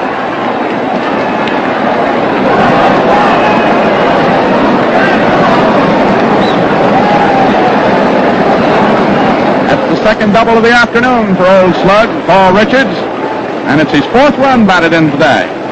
And for Detroit, it is run number 7, and they lead the Cubs now by a score of 7-2. There's a round of applause for Newhouser as he comes up. That's left-handed, and Erickson pitches him inside for ball 1. Paul Richards takes a lazy lead off second there. Not lazy in that sense, he's just relaxed. Newhouser swings on one, slaps it out towards center field. Tapco going to his right, takes it nicely on the run. That's all for Detroit in the top of the 7th. 1 run on 1 hit. There was 1 base runner left on. There were no Cub errors. And the score at the end of 6.5 innings of play is Detroit 7 and Chicago 2. Well, now just about everybody knows genial Irish Joe Cronin of the Boston Red Sox, one of the greatest shortstops of all time. Joe, who has spent more years as a player-manager than any other major leaguer, is with us here in the booth again this afternoon. Time ran short when you were on the air last Saturday, Joe, So let's pick up where we left off. You know, we say that the Gillette Razor and Gillette Blue Blade are the greatest shaving team on earth. What do you say, Joe? I'm with you 100% on that, Bill. In my experience, no other combination compares with it for easy shaving. Right you are, Joe. That's because the Gillette Razor and Gillette Blue Blade are made for each other and work together perfectly. Well, they sure do a smooth job on my whiskers every time. Well, that's putting it very straight, and thanks, Joe Cronin. Remember, men, look sharp, feel sharp, be sharp. Use Gillette Blue Blades with the sharpest edges ever honed. And now it's the home half of the seventh inning. And still the Chicago fans are on their feet in the old baseball custom. Nicholson is going to be the first hitter for Chicago in the last of the seventh. And lefty Hal Newhouser, who in this series has won one and lost one, and is trying to pitch the Tigers into the World's Championship in 1945 and doing pretty handsomely right now, is on the mound. And this young 24-year-old, who's a Detroit product all the way, started his athletic career in Wilbur Wright High School up there. He's one of the great stars. Tiger history this year is about to pitch to Nicholson. He does so, and Nicholson takes it. It's outside. Ball one. Bill Nicholson hasn't had a hit today. Fouled out once to the catcher, and the next time hit back to Newhouser on the mound. Swings on this one. There's a high foul up, coming back into the stands. Lands on the screen and lazily rolls off. 1 ball, 1 strike on Big Bill Nicholson. Nicholson has driven in 7 runs so far in this series. That's more than anybody else.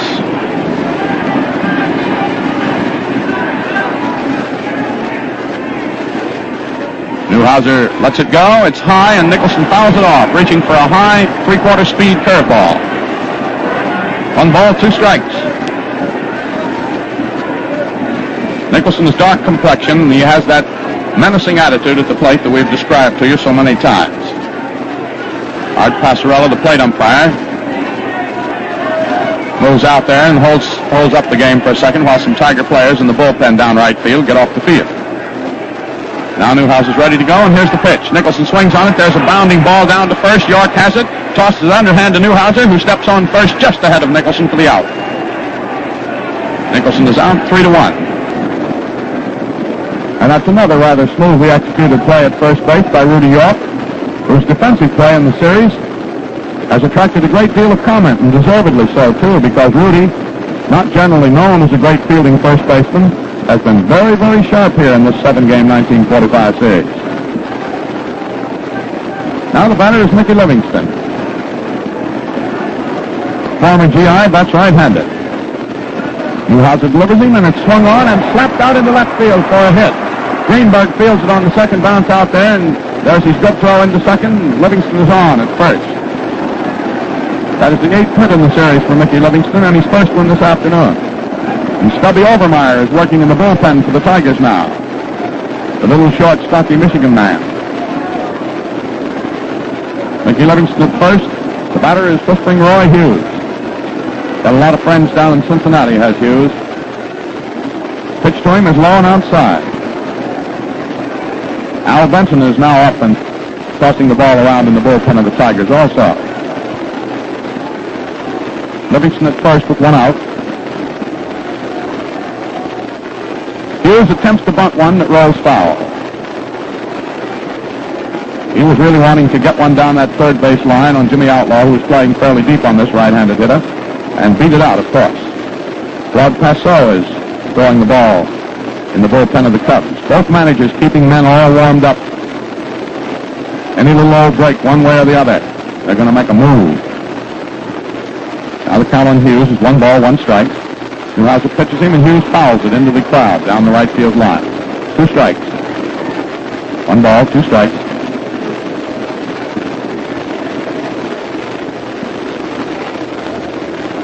This fellow Hughes started his baseball in the sandlots of Cincinnati, where he was born. Lives in California now, however. That pitch is low into the dirt. It gets away from Richards, and going down to second is Mickey Livingston.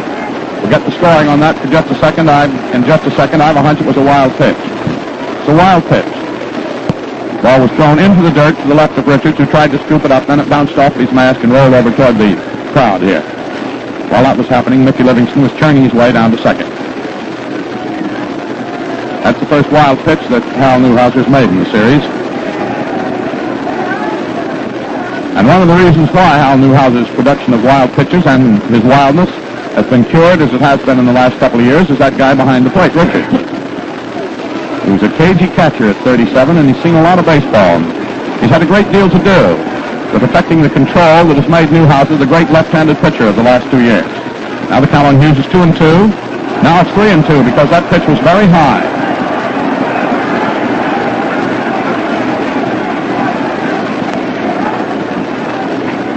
The pitcher, Erickson, is supposed to hit next, but I imagine we'll have a pinch hitter for him if Hughes can do some business. That pitch is low, into the dirt, bounces into Richards' glove. It's a walk for Hughes.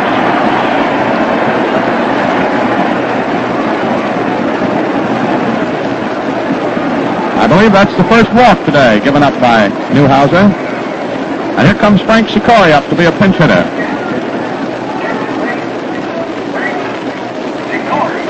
Sikori's coming up as a pinch hitter. This will be the 5th game in which Sikori has been used as a pinch hitter. And he has had 2 hits out of 4 times up. That gives him as a pinch hitter a .500 batting average, which is nothing to be sneezed at. And now there are Cub runners at first and second. There's only one out, and Sikori, a right-handed batter, is standing in there. There's a curve that comes in and over for a called strike. Sikori's a big athlete, with a great big number 49 on his back. He's an outfielder. He comes from Fort Huron in the state of Michigan. He was born in Iowa. Swings, fouls it off, strike 2. Newhouser in a bit of trouble here in the last half of the 7th. Is rubbing up the new ball very carefully himself. Newhouser looked very calm and cool at breakfast this morning in the hotel. Benton and Overmeyer still working in the bullpen for the Tigers. Now Sikori is ready to go again, and Newhouser has that ball rubbed up. He has 2 strikes on Sikori. Now he has 3 strikes on him, a called 3rd strike.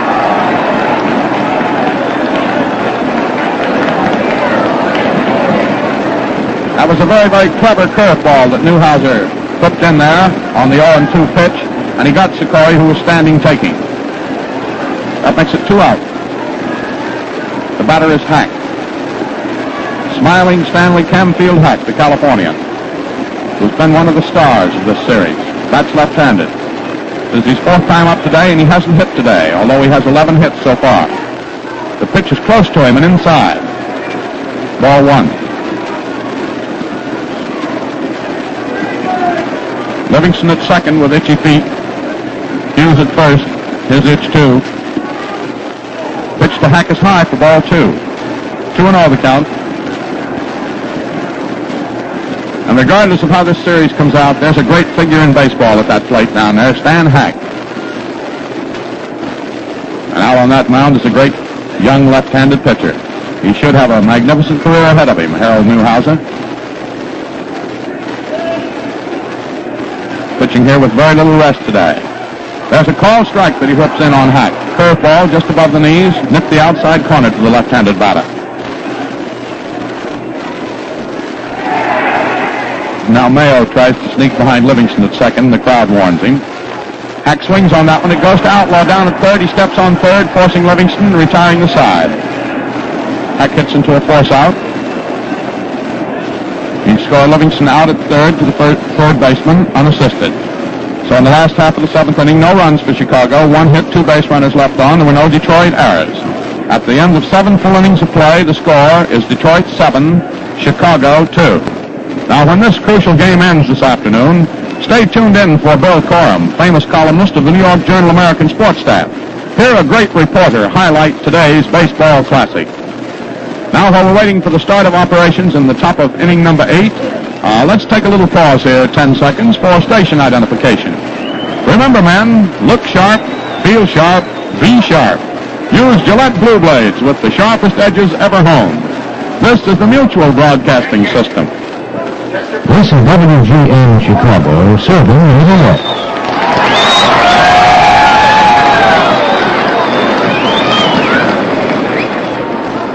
Now at the end of inning number 7, Al has our total scores here. Detroit, 7 runs, 8 hits, 1 error. Chicago, 2 runs, 6 hits, and no errors. And now coming into pitch for Chicago in the top of the 8th inning is Claude Passeau. Passeau has been, as you know, one of the great figures in this series. Pitching up in Detroit, one of the most perfect games ever hurled in a World Series. Passeau, appearing in his 3rd game, has pitched 15 2/3 innings. He's given up 6 hits. He has struck out 3, and he has walked 7. And he is credited with 1 victory and no defeats in this series. When he failed to come through down here, why, he was out, and the Cubs went ahead and won the ball game, so he was not credited with a defeat, or debited, rather, with a defeat. First batter he faces is Jimmy Webb, the right-handed hitting shortstop of Detroit. Passeau pitches to him low and inside. And Claude is working out there with a badly split fingernail on his left hand when he flagged down a hot line drive the other day, which is characteristic of Passeau. Webb fouls that one off. It's a high pop-up coming back into the stands. 1 ball, 1 strike. Now down in the bullpen for Chicago is Brooklyn's Bob Chipman, a lefty. 1-1 is the count that the sturdy tongue-nut farmer from Mississippi, Passeau, has on Webb. Now the count's 2-1 because that pitch by Passeau was too high. Ball 2.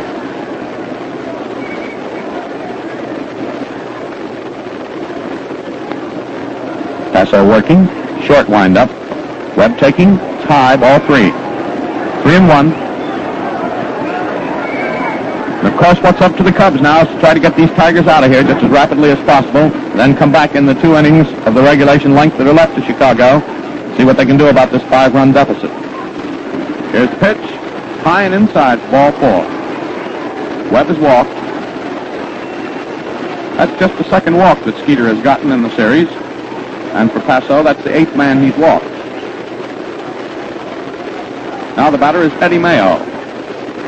Mayo has 1 hit out of 4 times up today, and 6 for 27 in the series.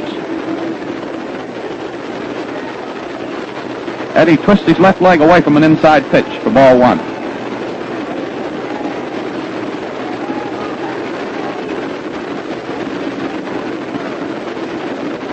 Passeau, taking lots of time, takes a look at Webb, who's being held on at first by Cabaretta. Passeau delivers. Here it comes. Mayo swings on it, slaps it down the left field line. A high leap by Hack won't do. The ball is rolling to the corner. It's being chased by Lowry.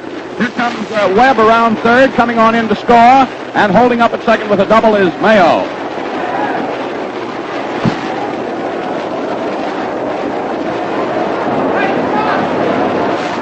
Now the score is 8-2, and Detroit has a commanding lead. Mayo is at 2nd with a double down the left field line. Now here's Doc Kramer coming up. Left-handed batter who is 3 for 4 this afternoon. Swings, fouls it off. Strike 1.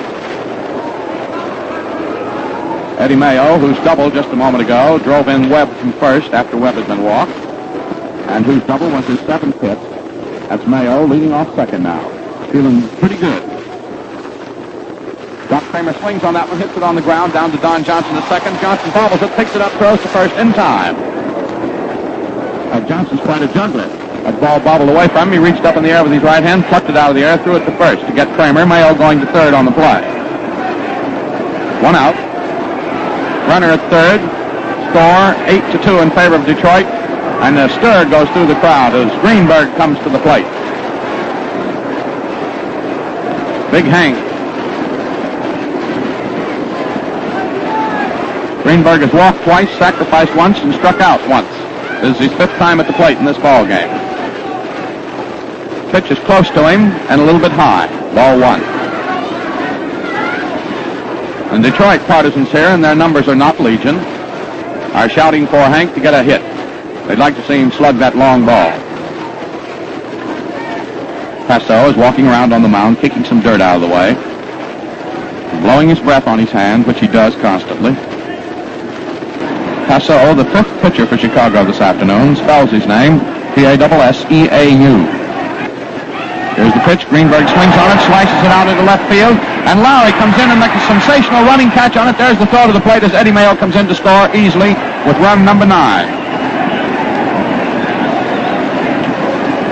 Mayo had to go back to 3rd and touch up Lowry came in, made a running catch on that line drive of Greenberg's out into left field, retiring Greenberg, but Mayo, speedy on his feet, came in to score, run number 9 for Detroit. That makes it 2 out, nobody on, 2 runs in here in the top of the 8th inning, and up comes Cullenbine. Cullenbine, who has been walked 8 times in this series, steps up there and fouls off the first pitch from Passeau. Strike 1. And so the road becomes steeper for the Cubs. Passeau delivers a little high. Cullenbine taking it for ball 1. 1 ball, 1 strike. Cullenbine has struck out and strolled 3 times in this game. Another pitch to him is high again for ball 2. Big Roy, who got off to a slow start in the series, come through in fair fashion. He has 5 hits out of 21 times up. Swings on that one. There's a towering high infield pop-up. Back on the grass under it is Johnson now at second, and he takes it for the out. That retires the side for Detroit in the top of the 8th inning. 2 runs on 1 hit. There were no base runners left on, and there were no Chicago errors. So at the end of 7.5 innings of play, the score is Detroit 9, Chicago 2. Well, it was Joe Cronin, famous for his affable way and his ready smile, who said earlier today that in his experience, no other shaving combination compares with the Gillette Razor and Gillette Blue Blade. Now, I might add that in the Army and in the Navy, on land, on sea, and in the air, it's the Gillette Razor and Gillette Blue Blade by overwhelming odds. Naturally so, for the Gillette Blue Blade and the Gillette Razor are made for each other, in the same factory, by the same skilled craftsmen, to the same high precision standards. Yes, today's Gillette Blue Blade and your Gillette Razor are the perfectly matched shaving combination. They fit exactly, work together beautifully, and turn in the smoothest performance known in shaving. Remember, look sharp, feel sharp, be sharp. Use Gillette Blue Blades with the sharpest edges ever honed. Now the home half of the 8th inning. And again Hal Newhouser returns to the mound. And again young Prince Hal will work that left arm of his. And he has been, despite the fact that he got off in the series to a faltering start and losing that first game at Detroit, he has been in the series, as through the season, the main pitching hope of the Detroit Tigers. And it's Newhouser out there today, pitching with just a couple of days' rest. And now he faces Don Johnson, the second baseman of the Cubs, who bats right-handed. Johnson swings on that one. There's a high foul peeling back into the stands. Strike 1 on Don. Johnson got a double his first time up in inning number 1, grounded out in the 3rd inning, and struck out his last time up in inning number 6.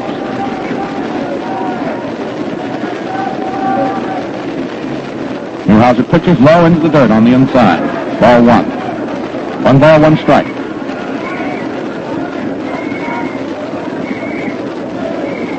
And young Newhouser this year won 25 games against 9 losses for Detroit.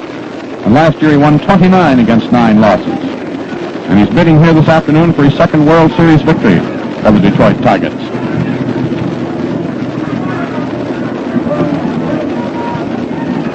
Now he grips that ball. He's ready to go. The 1-1 pitch to Johnson is high. Ball 2. 2 balls, 1 strike.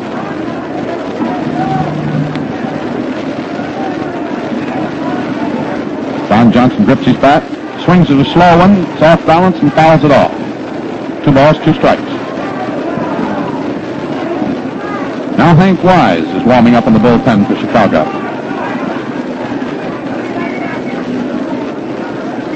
Newhouser taking more and more time with each passing pitch as the game goes on and on into its final stanzas.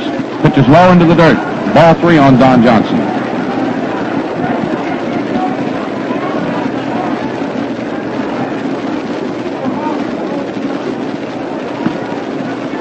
There's activity in the bullpen of the Tigers now, too. Benton and Overmeyer. Johnson swings on that one. It's foul. On the ground outside of 3rd base. 9-2 the score stands. And every loyal Chicago fan glued to his seat here as we move into the last half of the 8th. Here's the 3-2 pitch to Johnson. He swings on it, slaps it down to shortstop. It's taken on the first bounce by Skeeter Webb. The throw to York in time. Johnson is out by 2 strides. Skeeter Webb's played a pretty snappy brand of baseball in this series. Been guilty of only one error, and he's had more than his fair share of chances there at shortstop. Now here's Peanuts Lowry, the former MP in the Army. Steps up there batting right-handed. 1 for 3 today. The delivery to him is high. Ball 1. Lowry's had 8 hits in the series out of 28 times up. Takes a call strike. That was a downer, and it had a lot of stuff on it.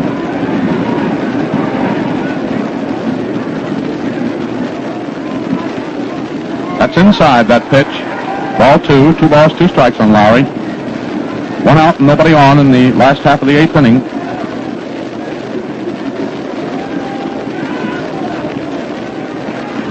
Hal Newhouser calmly working. Winds up, left hands it in. It's swung on, blooped down the left field line. In comes Greenberg. He can't come up to it. It falls in for a hit for Lowry, and Lowry is on at first. That's his second hit of the afternoon. Both of them hit out there to Greenberg in left field. Now comes Cavaretta. That is the 7th hit off Newhouser. The 22nd hit off of him in the series. Bill Cavaretta, who's 2 for 3 this afternoon, steps up there. Dark complexion, good looking, very quiet. Pitch to him is on the inside for ball 1.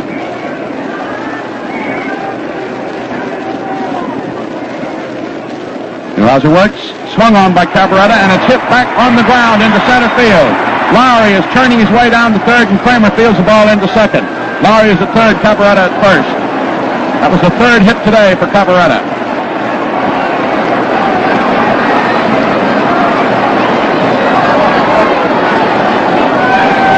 Now here's Papko, batting right-handed. He has a triple and 3 times up today. And the pressure is on Handy Andy.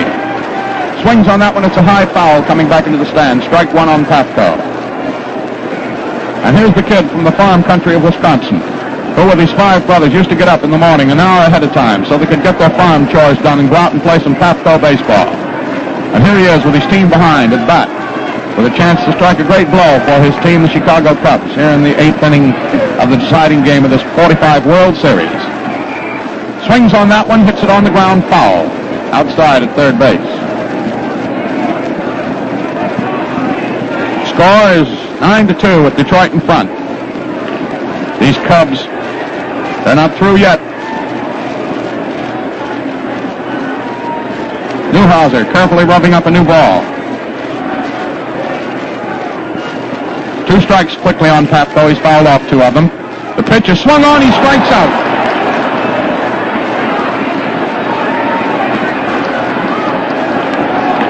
Newhouser struck out Papko twice in a row with men on bases. And for Newhouser, that is strikeout number 8. In the series, it's his 20th strikeout. That makes it 2 out now for Chicago in the last of the 8th. And still Cavaretta's at first and Lowry at third. And here's Nicholson. Nicholson hasn't hit today. Hasn't gotten the ball out of the infield. Takes an outside pitch for ball 1. Nicholson, who has batted in 7 runs, more than anybody else in the series. There, batting left-handed, swings on one. There's a high, towering foul off to the right of the plate. Richards goes over to the stands, but it's going into the stands. That's a strike on Nicholson. 1 ball, 1 strike on Bad Bill.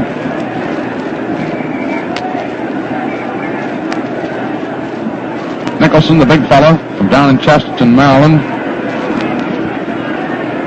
Fellow who as a kid wanted to go to the United States Naval Academy at Annapolis, but color blindness kept him out. So he went to Washington College instead, graduated, and here he is, a Major League Baseball star.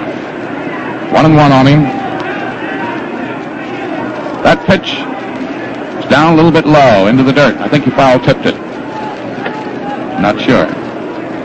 Foul tip hit Richards on the hand, and Richards is trotting over toward the dugout of the Tigers, and there will be time called now. Yep, Nicholson foul-tipped that one just slightly off of his bat, and it caught Richards on the hand, his right hand, and he promptly ran over toward the dugout, and I think that will be all for Richards. I believe Bob Swift is being waved in from the bullpen. So Richards has apparently hurt a finger on his throwing hand.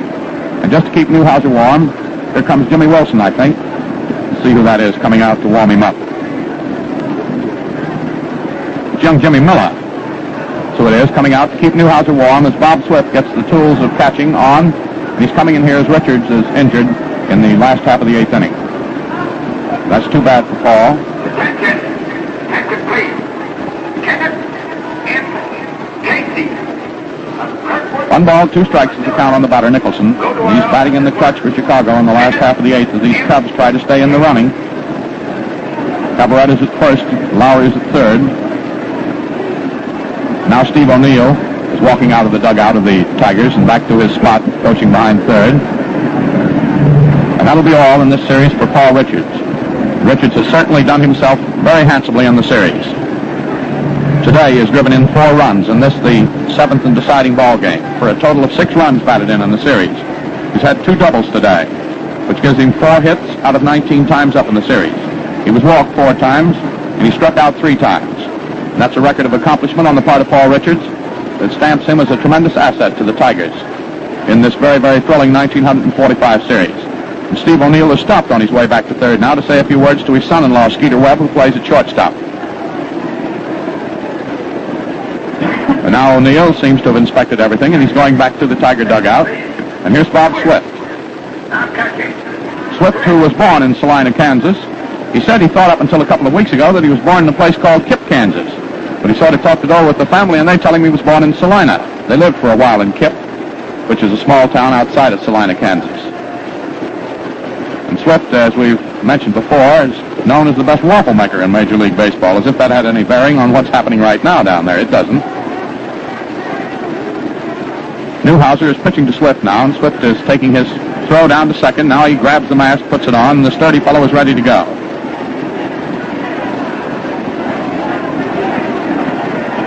Now here's the situation.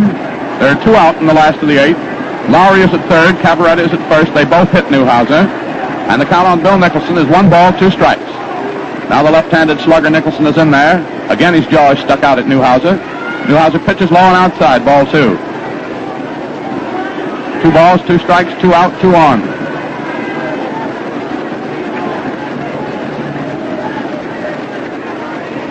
Newhouser stretches.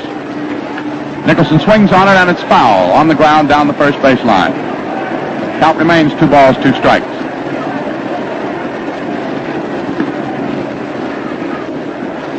Though Detroit has a lead of 9-2, this game, like all baseball games, and that's one of the thrilling aspects of this great American pastime, is not over until the last man is out. Nobody is saying that to himself more sharply than Nicholson at the plate now. Swings on one, slaps it on to center field. It's good for a hit. It's going to the right of Kramer. Lowry has already scored. Cabaretta is rounding third and holding up at third, and Nicholson is into second with a double.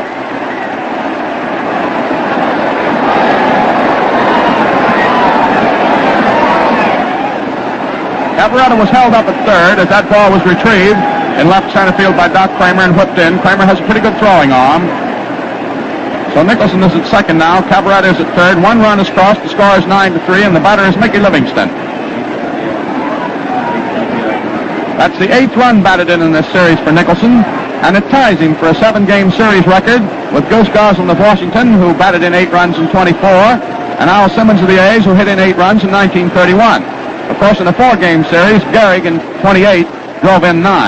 Now there's a swinging strike by Mickey Livingston, who missed it. Livingston, batting right-handed, is 1 for 3 today. He has driven in 4 runs in this series. He has 8 hits out of 21 times up. The pitch is good for a call strike. Livingston started for it, checked his swing, and Art Passarella calls it a strike. So it's 2 strikes on Livingston. Runners at second and third for Chicago. 2 out. Last of the 8th. The Cubs trying to rally. Newhouser pitches. It's high and inside. Ball 1. 1 ball, 2 strikes. Livingston, a discharged GI, was in the Army Ground Forces. He's had his misfortunes in baseball. He's had his ups and downs, but he's a hard customer. Swings, strikes out. So Newhouser whips through his 9th strikeout of the ball game to retire the side in the last half of the 8th inning. That brought 1 run for Chicago on 3 hits, 2 base runners left on. There were no Detroit errors. So the score at the end of 8 full innings of this thrilling 7th and deciding game of the 45 series is Detroit 9 and Chicago 3. Boy, you can't afford to miss Bill Corum's highlights of today's thrilling ball game. So stay tuned in. Here, a great reporter do his stuff right off the cuff, just as soon as the last man is out in this game here at Wrigley Field.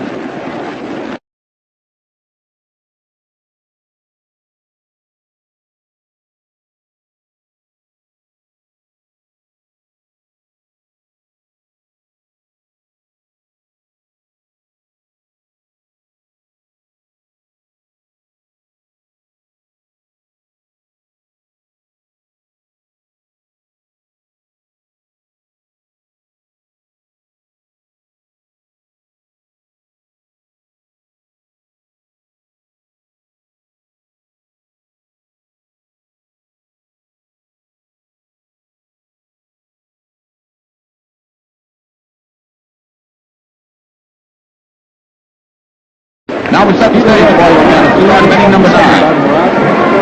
As the sands of time important, they're running out. And Charlie Grimm, as you can see, is using every bit of ammunition he has in the whole life to try to pull this game out. And here the box total. This is the 4th pitcher I told you came out there. 1 error for the Tigers. As you know, the 3 lines of right to the end on no one. Hank Roy started the ball game, and they collected 2 hits for all of him out on the mound. That was all for him. And Hank Roy calls in to take the pitcher for the Chicago. He was released by Vandenberg during the series. In the 2nd inning, Vandenberg pitched mighty well to ball. He gave up only 1 hit. Given up 8 hits in his time in the series. Charged with the loss of 1 game. Now Vandenberg was lifted in the last half of his 5th inning to a pinch hitter. He's a very good have long Paul Erickson, the big right-hander. Touch and high chip on the series. Erickson has appeared in 3 games. And he's married. 4th game he's come in as a pinch pitcher. Denny Burns, former great pitcher, pitched 5 innings and given up 6 hits.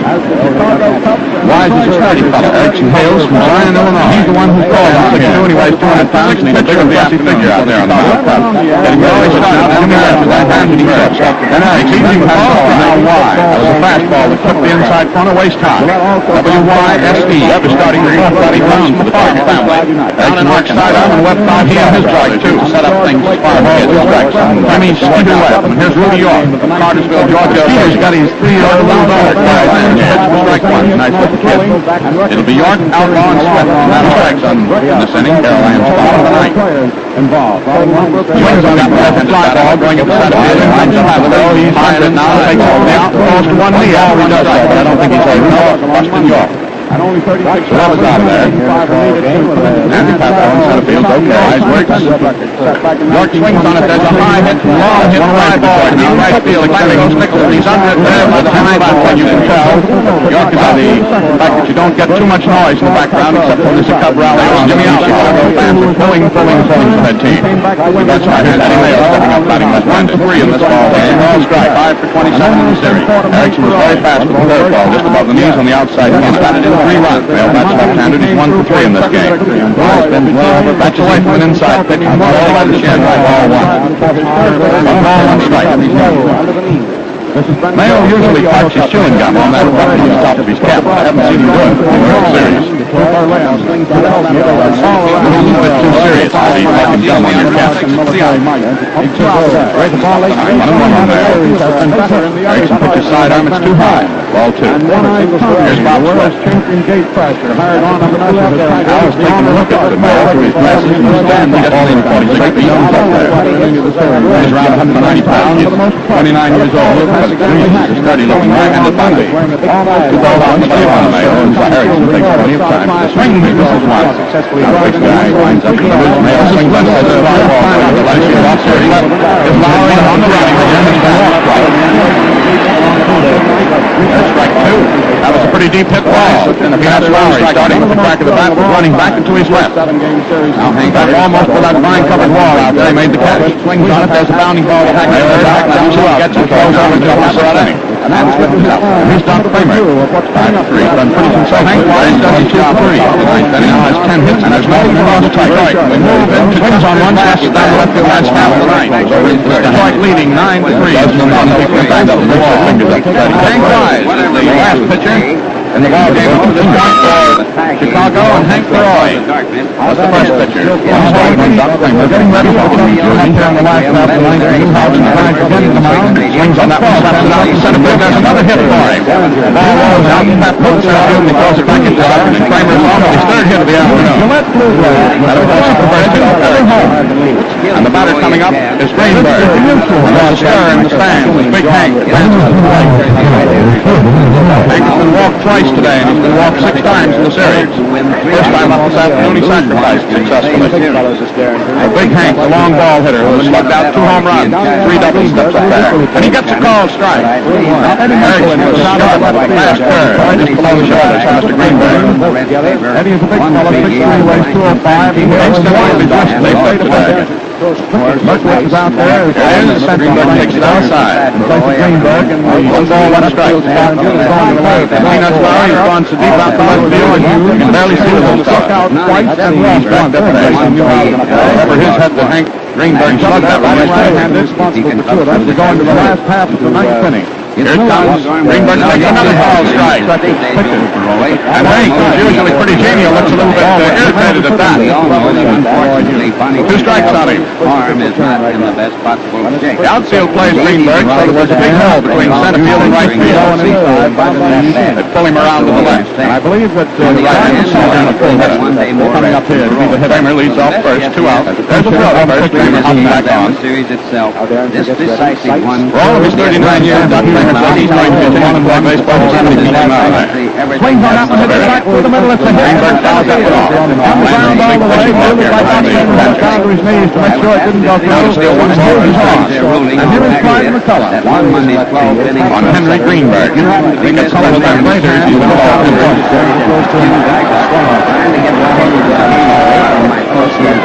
Erickson works hard, who was Kramer regular to second. The pitch is outside. Livingston has a hard time holding it. Tremendous Kramer goes on down to second on last. Stolen base boy, right-handed batter, against third stolen base of the Tigers in this series. And the second one, he looks a little bit heavier. Colin Line out on Kramer going to the surface a couple of years ago. The Cubs, on the other hand, has 2 stolen bases. 30 consecutive batting champs. And so he calls right on down. Greenberg is 2 balls to strike. That's the inside. A big ball Erickson inside strike and right over his stretches. Delivers to Greenberg, who strikes out. Strike 2 on Clyde McCullough. Warriors got elected man in Chicago by striking out Greenberg today. That's all for the Tigers. They're holding his own. Ahead of that on in the Menard. It looks pretty. We'll head to the last of the 6th. Detroit Chicago 2. Greenberg again. Justin stands the reason to left of all folks. Who tries to reach up on the ground. The kind of shaving cream that you want. That pitches hard. I'm going to shaving and not shaving more comfortable. Well, take it from here so we can that's what shaving cream does. It makes the lips musculated. It holds it down together. And releases the cream until it's every person pitching your head. It's soft all the time in the way. The way it's fine and like a public. You can say all hard then Gillette Light cream stays well on your face. And keeps your whiskers properly conditioned while you're take your innocent it's fine. 3 balls, 2 strikes, and that's how much you like him. It's men prefer. Run on first. That's the not a looking shade. Just and you use Gillette Light shaving cream. Of course. He swings and strikes out. One has a guy in the limit. Strike out of the ball. Chicago, trailing by 4 runs. Otherwise, the chances are running out. Fans Hank, the hero. Fans at the time are working against him. Hitting hero. And they have, in the regulation, 4 more times to play. Anyhow, salvage the ball game. Turning back out of the Tigers. March out of Wrigley Field. World again. Series record. Doing a number of hits. He has 11. Now, New Hampshire is playing right on the high. Inside. Ball runs on the right-handed hitter. 1-2. Here's the first. Beautiful curve. Moves forward on the inside corner. The other game at sea by strike comes on. Pitch swung on. Slapped out towards center field. Scarcely moving from his tracks. Now a couple of steps. Cameron has got it to the outside. And that is out number 2 on the net behind the catcher. Takes it out. It's just unbelievable. The Tiger victory in the war. Bases around. The runner on at first. And Richards comes from left to right. This is the last man in the Chicago Cubs. We've been calling him the crowd. He has a double out of 4 times up. Brisbane runs left down the street. Webb has it. Thunderhand away on it. Crossing the runner. Here's the second and ending the ball game. And swing strikes out 45. World Series. Strikeout number 4. In the last half inning, no runs for Chicago. 1 hit, 1 base runner left on. 1 in the first inning. 1 in the second. 1 in the third. 1 in the fourth. 1 in the fifth. Chicago 3. And the Tigers are the 1945. Rose Camp Lowry, a right-handed hitter who's also 9 runs, 9 hits, 1 error, swing, flat out in the outfield. And Greenberg coming up to the field. The world champions are the Detroit Tigers taking a shot at the field without Steve O'Neill. It's a single for everybody is happy. And it's the everybody side for Charlie Grimm. Now, Bill They've had to hit every time after his elbow. He plays on tremendous crowd to give you the highlights from the day's game. He's all now has 10 hits and Buffalo 24 times up. While we're waiting, folks, let's remember that Buffalo victory has come on. And we haven't begun to play with them. That's the reason for the victory begins on October 21. This drive is not what you will see. It's part of our national organization and the setting techniques. In very large measure, the success of this drive will depend on the wholehearted cooperation of volunteers. These are the men and women who get the ascending roar of third time at Wrigley Field to put our war on over the top. Start a threat. Now, Uncle Sam is calling them back to finish the job. And they'll call strike. So we want to volunteers call upon you to over the drive. Give them a warm and here, the eye that sees all, the mind that knows all, and the tongue that tells all. He swings on a low-looking turn. Slater, I think it's wonderful that the Tigers won and won the way they did today. All the way. 4 times I can think of it. To become the 1945 baseball champions of the world and bring that flag back to the American League in St. Louis Park. This is the second time that the Tigers won a world championship and they've won them both in that same park. Back in 1935, Bends over, his hands on his knees. He's series. There's the 3-2 pitch. It's swung on. There's a fly ball. Top of the center field. In comes Kramer. He comes up for it and catches it. Now he's going to have to hurry to get back to first and third. Steve O'Neill on the short center field. The guy playing him and rushing in the count. There are 2 outs. A new series record of 22 strikeouts. Batting today. The first time he made it to a double play. Last time, like he's a right-handed hitter, is Andy. As Mullen, Johnson, and Earnshaw. He's one of the 6 snap goes up. He was a great pitcher today, very fast and with a fine curve. And how he was in control last time between the waist and knees. And he took it. Is indicated by the fact that he struck out all 3 of Charlie Grimm's pitch hitters. That shows that in the there's strike 2. That was a fast curve on the inside corner. Tiger pitchers have that in this series, and their big bats have roared, and that was the 2 strikes. Gavaretta was the leading hitter of the series. I think he figured it right and tried to make him up very fast. I think he led the hitter with 423, and I imagine that Kramer was second with 379. May not turn out to be absolutely right, nor Slater's share when he cleared share for the Tigers, which will be around $6,400 and about $4,000. And he strikes out. Acting well in the series, and that goes out there. He struck out number 6. He struck out 2 of them this inning. He struck out 2 in inning number 5. So in the last half of the 6th inning, no runs for Chicago. 1 hit, 2 base on the left zone, and there are no errors. In this score, there's a down of 6 winning the tie. Detroit 6 and Chicago 2. Knocks it down, and he's got it. And puts it up next for Mr. Newhouser in the series. And now we move into inning number 7. Vandenberg gets him out of there. And it's lead set. Andrew is becoming sharper and sharper with each advancing inning. Now we're only 3 innings left. Tigers out in front, 6-2. And on the mound, Erickson is completing the formal. They won 9 runs there in Detroit in the opening game. Behind the plate is Mickey Livingston, the Valley guy from South Carolina. And at first is Number second is shortstop, Roy Hughes, whispering Roy. And the third is the great Stan Hack. And left field is little Peanuts Lowry. And center field is Andy Tapstar. Now right field is Baz Bill Nicholson. And those are the Cubs in the field. They're behind now. Detroit threatens to take the series from them. They did 10 years ago. Now the first Detroit batter in inning number 7. Roy Cullenbine.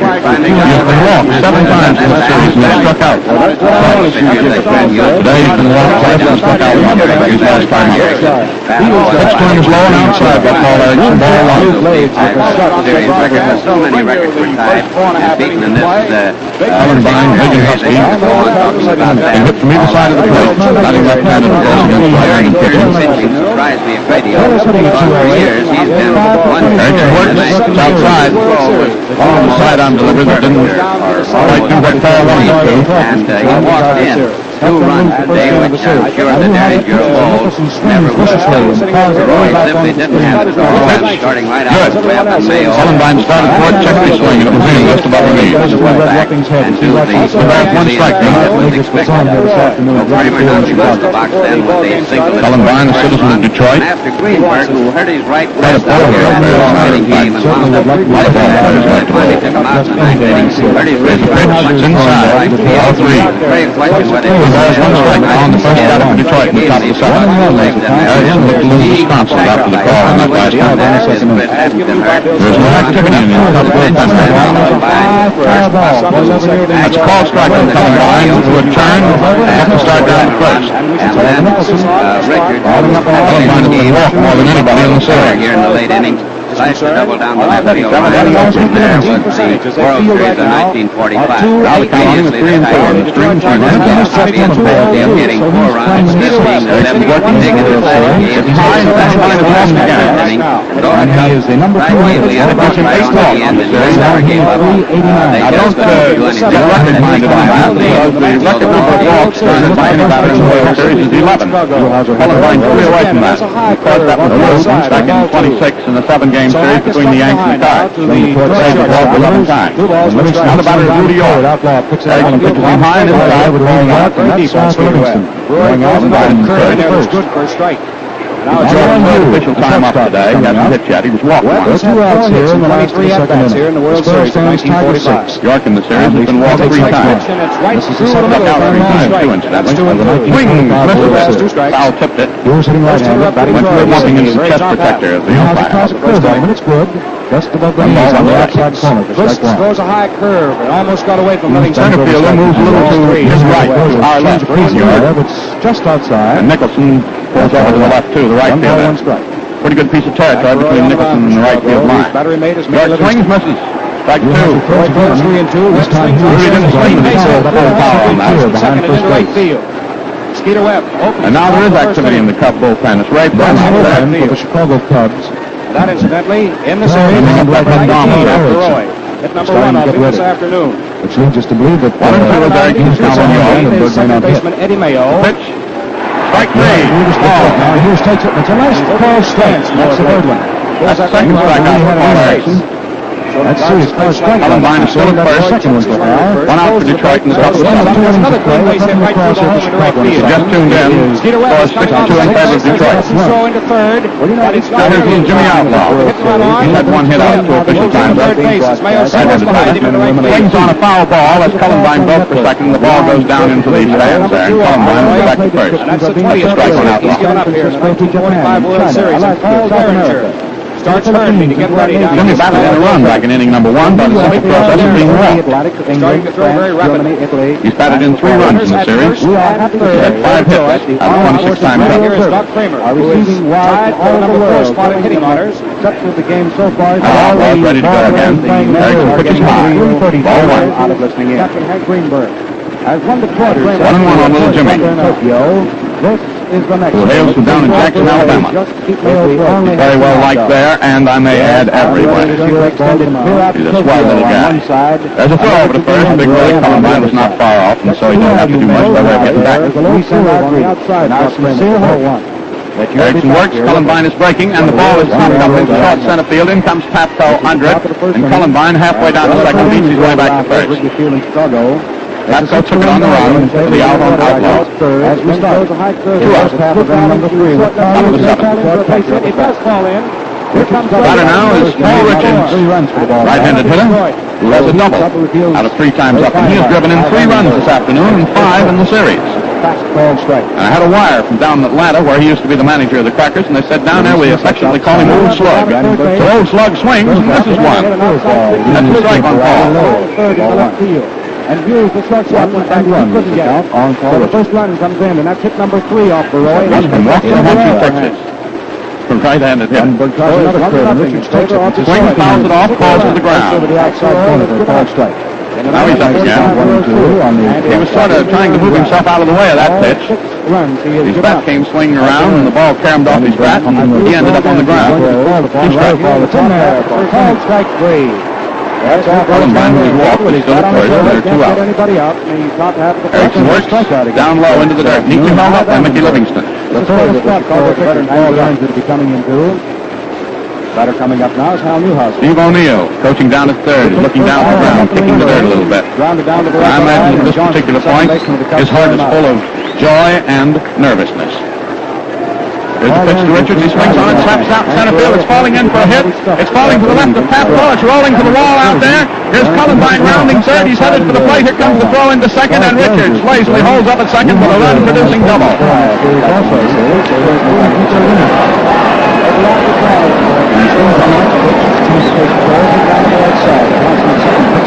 That's the second double of the afternoon for old slug, Paul Richards. And it's his 4th run batted in today. And for Detroit, it is run number 7. And they lead the Cubs now by a score of 7-2. A round of applause for Newhouser as he comes up. That's left-handed. Erickson pitches him inside, ball 1. Paul Richards takes a lazy lead off second there. Not lazy in that sense, he's just relaxed. Newhouser swings on one, slaps it out towards center field. Paflo going to his right, takes it nicely on the run. That's all for Detroit in the top of the 7th. 1 run on 1 hit. There was 1 base runner left on. There were no Cub errors. And the score at the end of 6.5 innings of play is Detroit 7 and Chicago 2. Well, now, just about everybody knows genial Irish Joe Cronin of the Boston Red Sox, one of the greatest shortstops of all time. Joe, who has spent more years as a player-manager than any other major leaguer, is with us here in the booth again this afternoon. Time ran short when you were on the air last Saturday, Joe, so let's pick up where we left off. You know, we say that the Gillette Razor and Gillette Blue Blade are the greatest shaving team on earth. What do you think? I'm with you 100% on that, Bill. From my experience, no other combination compares with it for easy shaving. Right you are, Joe. That's because the Gillette Razor and Gillette Blue Blade are made for each other and work together perfectly. Well, they sure do a smooth job with my whiskers every time. Well, that's putting it very straight, and thanks to Joe Cronin. Remember, men, look sharp, feel sharp, be sharp. Use Gillette Blue Blade with the sharpest edges ever honed. And now it's the home half of the 7th inning. And still the Chicago fans are on their feet in the old baseball custom. Nicholson is going to be the first hitter for Chicago in the last of the 7th. Lefty Hal Newhouser, who in this series has won 1 and lost 1, and is trying to pitch the Tigers into the World's Championship in 1945 and doing pretty handsomely right now. He's on the mound. And this young 24-year-old, who's a Detroit product all the way, started his athletic career in Wilbur Wright High School in Baird. One of the great stars in Tiger history this year is about to pitch to Nicholson. He does so, and Nicholson takes it. It's outside. Ball 1. This is WGN Chicago. Bill Nicholson hasn't had a hit today. Fouled out once to the catcher, and the next time hit back to Newhouser on the mound. Swings on this one. There's a high foul up, coming back into the stand. Lands on the screen, and lazily rolls off. 1 ball, 1 strike on Big Bill Nicholson. No hits. It's a 1-0 ball game. Nicholson has driven in 7 runs so far in this series. That's more than anybody else. 1945 series. There's a line to Slate now with the next delivery. Then the swing doesn't get strikes. Fun all the way around. Newhouser lets it go. It's high, and Nicholson fouls it off, reaching for a high 3/4 speed curveball. 1 ball, 2 strikes. Now Newhouser working very well for Detroit. Delivery. Nicholson is dark complexion, and he has that menacing attitude at the plate that we've described for you so many times. Art Passarella, the plate umpire, goes out there and holds up the game for a second while some Tiger players in the bullpen down right field get off the field. He was struck out a lot of bases. Now Newhouser's ready to go, and here's the pitch. Nicholson swings on it. There's a bounding ball down to first. York has it. Tosses it underhand to Newhouser, who steps on first just ahead of Nicholson for the out. They look like the Darren Nicholson is out 3-1. That's another rather smoothly executed play at first base by Rudy York. It was the defensive play in the series. It attracted a great deal of comment, and deservedly so, too, because Rudy, not generally known as a great fielding first baseman, has been very, very sharp here in the 7th game 1945 series. 2 balls, 2 strikes. Now the batter is Mickey Livingston. We're in the last half of the game here with Tigers. That's right-handed. One out. Livingston and swung on and slapped out into left field for a hit. Greenberg fields it on the second bounce out there, and there's his good throw into second. Livingston is on. There's a low swing throw on the That's the eighth hit in the series for Ricky Livingston, and he's first one this afternoon. Stubby Overmeyer is working in the bullpen for the Tigers now. A little short, stocky Michigan man. 39-year-old veteran. He has plenty of pressure on his shoulders right now. The batter is Pushing Roy Hughes. Like this before. Got a lot of friends down in Cincinnati. Pitch above the hack Pitch is long outside. Outside field. It may fall in for a base hit. Al Benson is now up and tossing the ball around in the bullpen of the Tigers. Also, 2 balls, 2 strikes. Out back of right field. Livingston at first. Rudy almost hit one.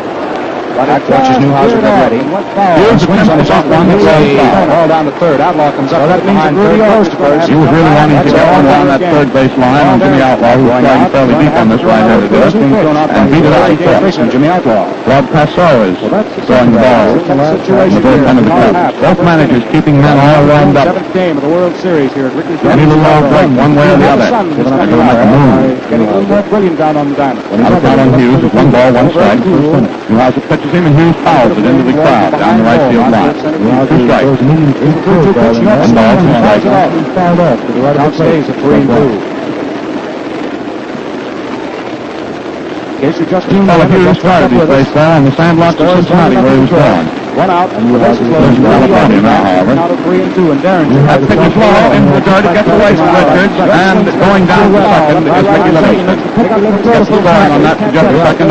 In just a second, I have a hunch it was a wild pitch. It's a wild pitch. The ball was thrown into the dirt to the left of Richards, who tried to scoop it up, and it bounced off his mask and rolled over toward the crowd here. While that was happening, Ricky Livingston was turning his way down to second. That's the first wild pitch that Cal Newhouser has made in the series.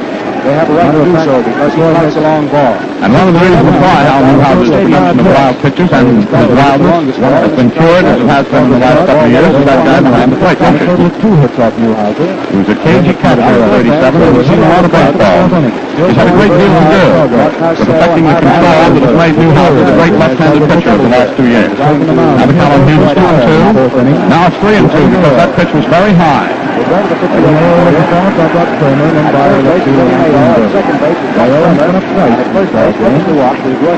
pitcher Erickson is supposed to hit next, but I imagine we'll have a pinch hitter for him.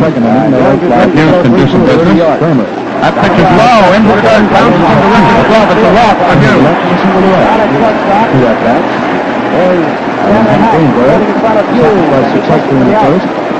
I believe that's the first walk today given up by Newhouser. And here comes Frank Sicori up to be a pinch hitter. Opens his stand slightly toward first base. That's the second out. Sicori's coming up as a pinch hitter. This will be the 5th game in which Sicori has been used as a pinch hitter. And he has had 2 hits out of 4 times up. That gives him as a pinch hitter a 500 batting average, which is nothing to be sneezed at. Now there are Cub runners at first and second. There's only 1 out. Sicori, the right-handed batter, is standing in there. There's a curve that comes in and over for a ball strike. He was hitting at 167. Sicori's a big athlete. The great big number 49 on back. He's an outfielder. 1 ball, 1 strike. Comes from Fort Huron in the state of Michigan. He was born in Iowa. Comes right back. Swings, fouls off, strike 2. So ball hangs outside the ball 2.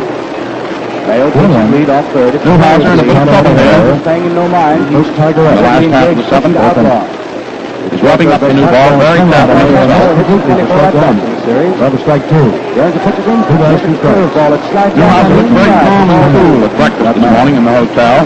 2 balls, 2 strikes. The outfield is Now on Eddie Mayo. a couple of steps. First man up for the Captain and Overmeyer still working in the bullpen for the Tigers. Particularly long ball. Brandenburg delivers. Now Sicori is ready to go again, and Newhouser has that ball rubbed up.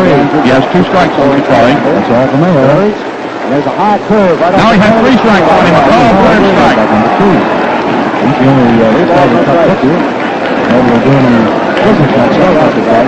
That was a very, very clever curveball that Newhouser put in there on the 0-2 pitch, and he got Sicori, who was standing taking. Outlaw takes it. That makes it 2 out. Inside for ball 4. What's the matter is Hack? Right in there. Smiling Stanley Camfield Hack, the Californian, who's been one of the stars of this series. That's left-handed. This is his fourth time up today, and he hasn't hit today, although he has 11 hits so far. The pitch is close to him and inside. Ball one. Livingston at second with Icky Pete. Hughes at first. His hits two. Pitch to Hank's high for ball two. 2-0 the count. Look at that outfield move back to Greenberg. And regardless of how this series goes out, there's a great figure in baseball at that plate down there, Stan Hank. Out on that mound is a great young left-handed pitcher. He should have a magnificent career ahead of him, Carl Newhousen. Big hole in right field. Right-handed. Stands deep. Pitching here with very little rest today. There's a ball strike that he puts in on Hank. Curveball just above the knees, nipped the outside corner to the left-handed batter. The count on Richards now is 1-1. Now Mayo tries to sneak behind Livingston at second. The crowd warns him. Hack swings on that one. He goes to Outlaw down at third. He steps on third, forcing Livingston, retiring the side. Hack hits into a force out. Score Livingston out at third to the first third baseman, unassisted. So in the last half of the seventh inning, no runs for Chicago. One hit, two base runners left on. There were no Detroit errors. At the end of 7 full innings of play, the score is Detroit 7, Chicago 2. Now, when this crucial game ends this afternoon, stay tuned in for Bill Coram, the famous columnist of the New York Journal American Sports Staff. Here a brief report of highlight today's baseball classic. Now, while we're waiting for the start of operations in the top of inning number 8, let's take a little pause here, 10 seconds, for station identification. Remember, men, look sharp, feel sharp, be sharp. Use Gillette Blue Blades with the sharpest edges ever honed. This is the Mutual Broadcasting System. This is WGN Chicago, serving the Middle West.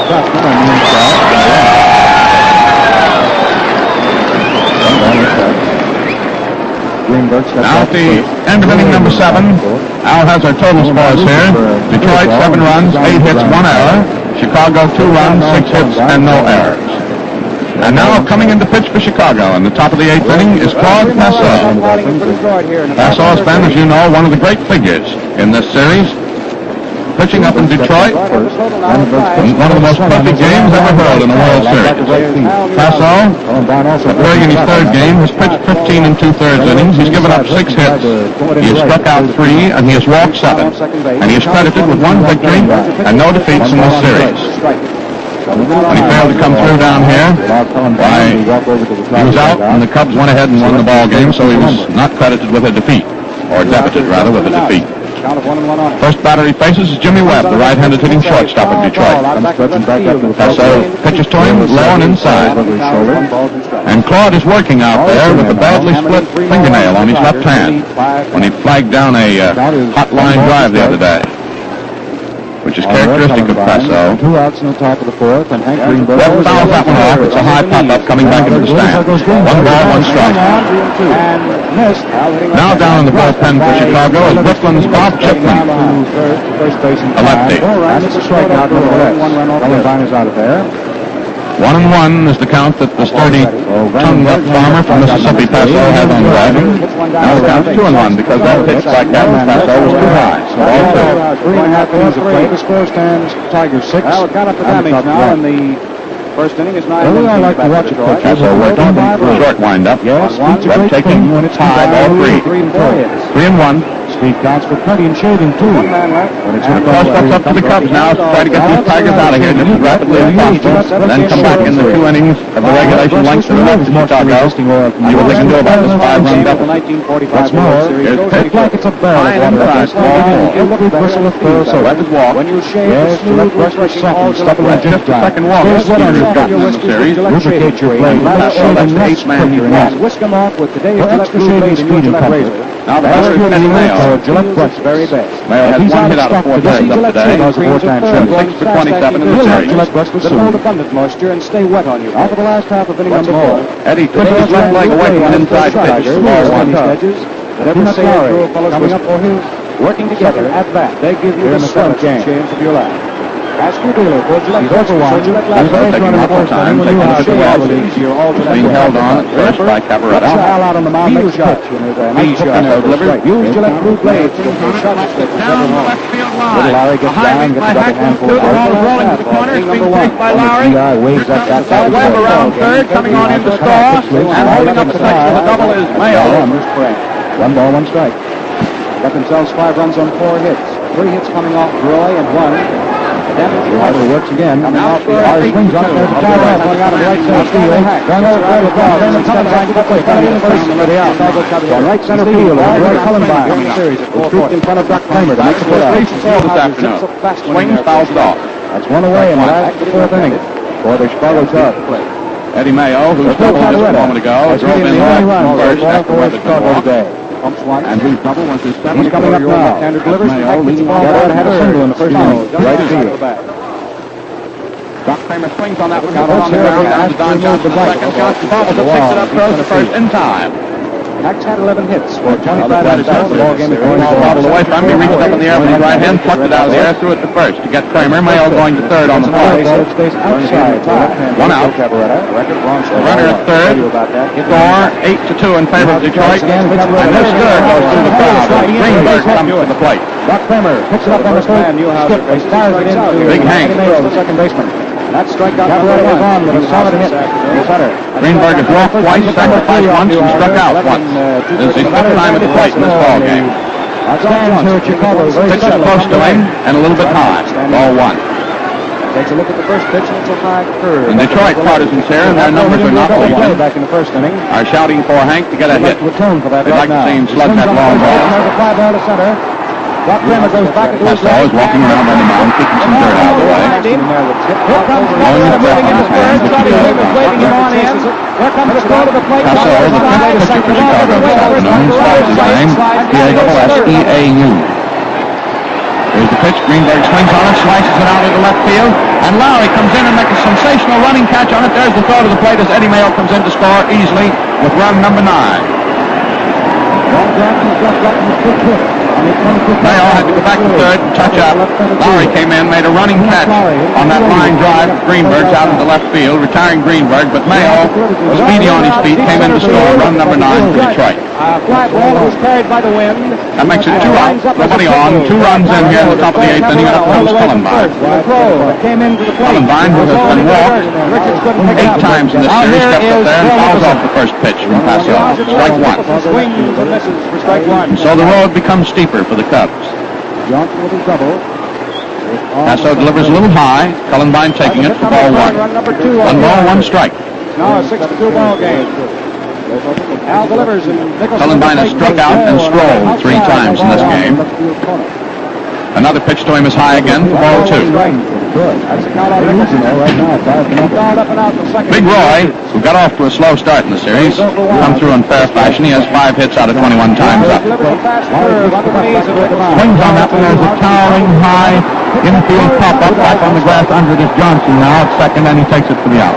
There's one out for Chicago here in the 4th. That retires the side for Detroit in the top of the 8th inning. 2 runs on 1 hit, with no base runners left on, and with no Chicago errors. So at the end of 7.5 innings of play, the score is Detroit 9, Chicago 2. Well, it was Joe Cronin, famous for his affable way and his ready smile, who said earlier today that in his experience, no other shaving combination compares with the Gillette razor and Gillette Blue Blade. Now, I might add that in the Army and in the Navy, on land, on sea, and in the air, it's the Gillette razor and Gillette Blue Blade by overwhelming odds. Naturally so, for the Gillette Blue Blade and the Gillette razor are made for each other, in the same factory, by the same skilled craftsmen, to the same high precision standard. Yes, today's Gillette Blue Blade and your Gillette razor are the perfectly matched shaving combination. They fit exactly, work together beautifully, and turn in the smoothest performance known in shaving. Remember, look sharp, feel sharp, be sharp. Use Gillette Blue Blade with the sharpest edges ever honed. Now the home half of the 8th inning. And again, Hal Newhouser returns to the mound. And again, young Prince Hal will work that left arm of his. Throws it over to first. And he has been, despite the fact that he got out in series to a faltering start and losing that first game at Detroit, he has been in the series after the season the main pitching helper of the Detroit Tigers. And Newhouser out there today. Pitching with just a couple of days rest.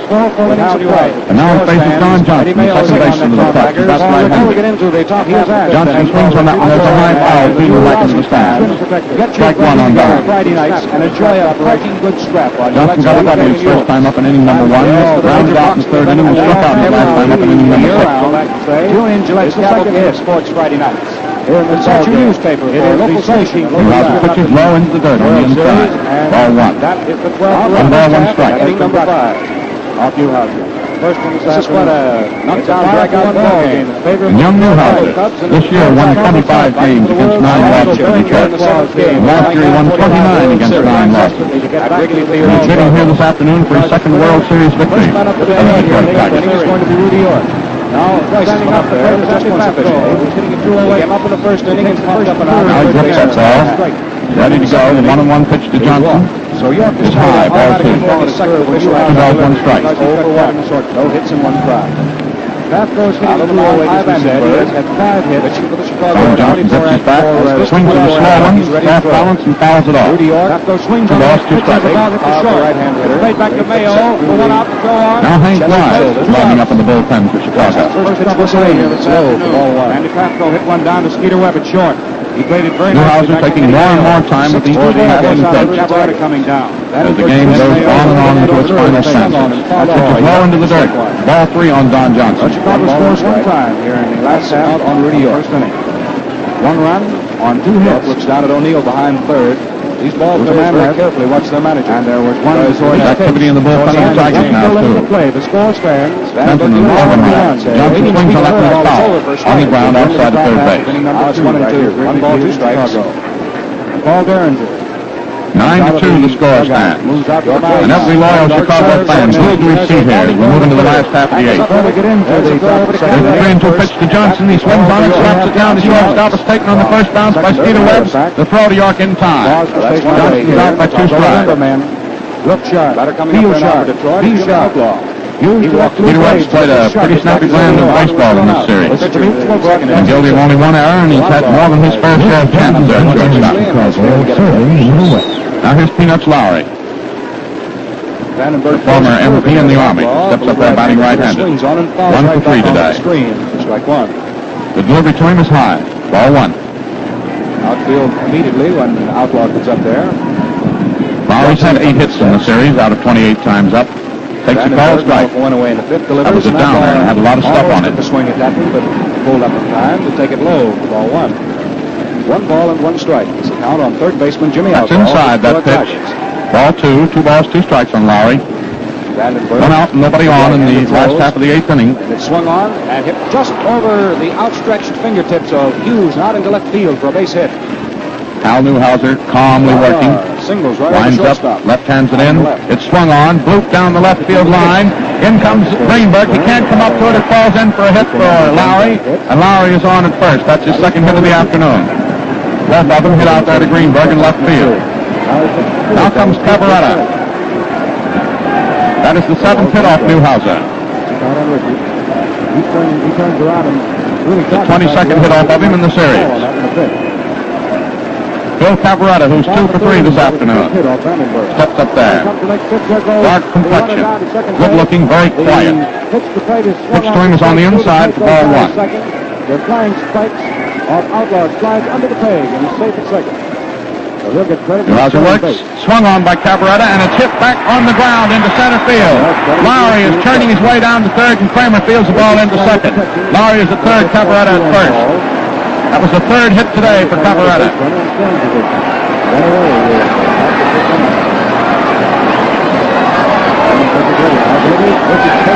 Now here's Pafko, batting right-handed. He has a triple and 3 times up today. And the pressure is on Handy Andy. Swings on that one, it's a high foul coming back into the stand. Strike 1 on Pafko. And here's the kid from the farm country of Wisconsin. who with his 5 brothers used to get up in the morning an hour ahead of time so they could get their farm chores done and go out and play some Pap-Go baseball. And here he is with his team behind at bat, with a chance to strike a great blow for his team, the Chicago Cubs, here in the 8th inning of the deciding game of this 45 World Series. Swings on that one, hits it on the ground, foul, outside at third base. Score is 9-2 with Detroit in front. These Cubs, they're not through yet. Leans forward toward it, then jerks himself back. Newhouser carefully rubbing up a new ball. 2 strikes quickly on Pap-Go. He's fouled off 2 of them. The pitch is swung on. He strikes out.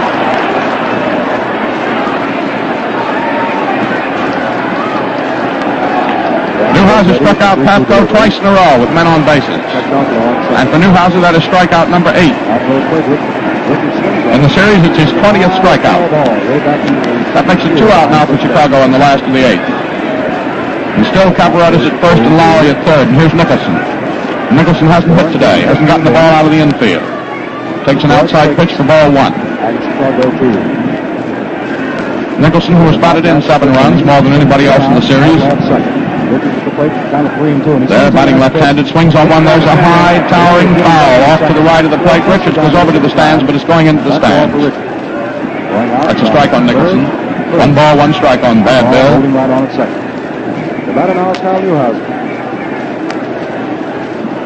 Nicholson, the big fellow from down in Chesterton, Maryland.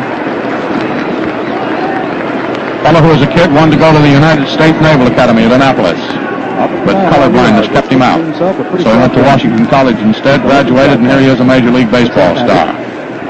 1-1 on him.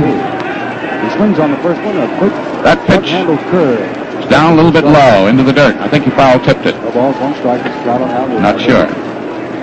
Foul-tip hit Richards on the hand, and Richards is trotting over toward the dugout of the Tigers, and there will be time called now. Yep, Nicholson foul-tipped that one just slightly off of his bat, and it caught Richards on the hand, his right hand, and he promptly ran over toward the dugout, and I think that will be all for Richards. I believe Bob Swift is being waved in from the bullpen. So Richards has apparently hurt a finger on his throwing hand. And just to keep Newhouser warm, here comes Jimmy Wilson, I think.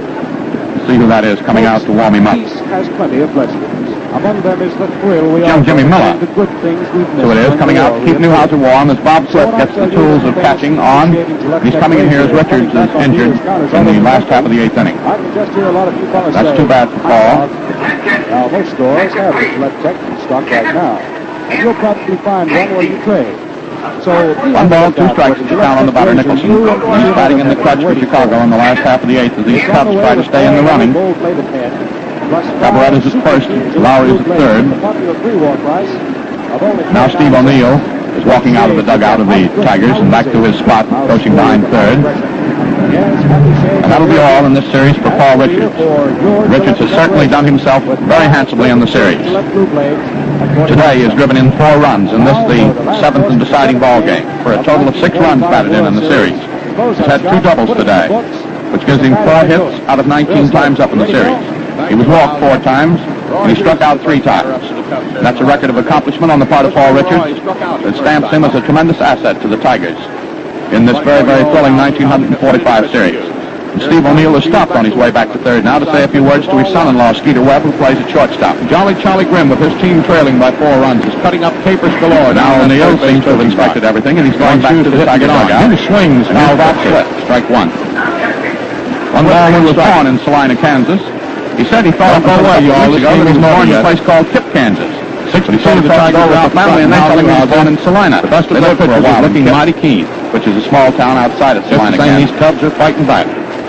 Newhouser, as we've mentioned before, walking inside corner.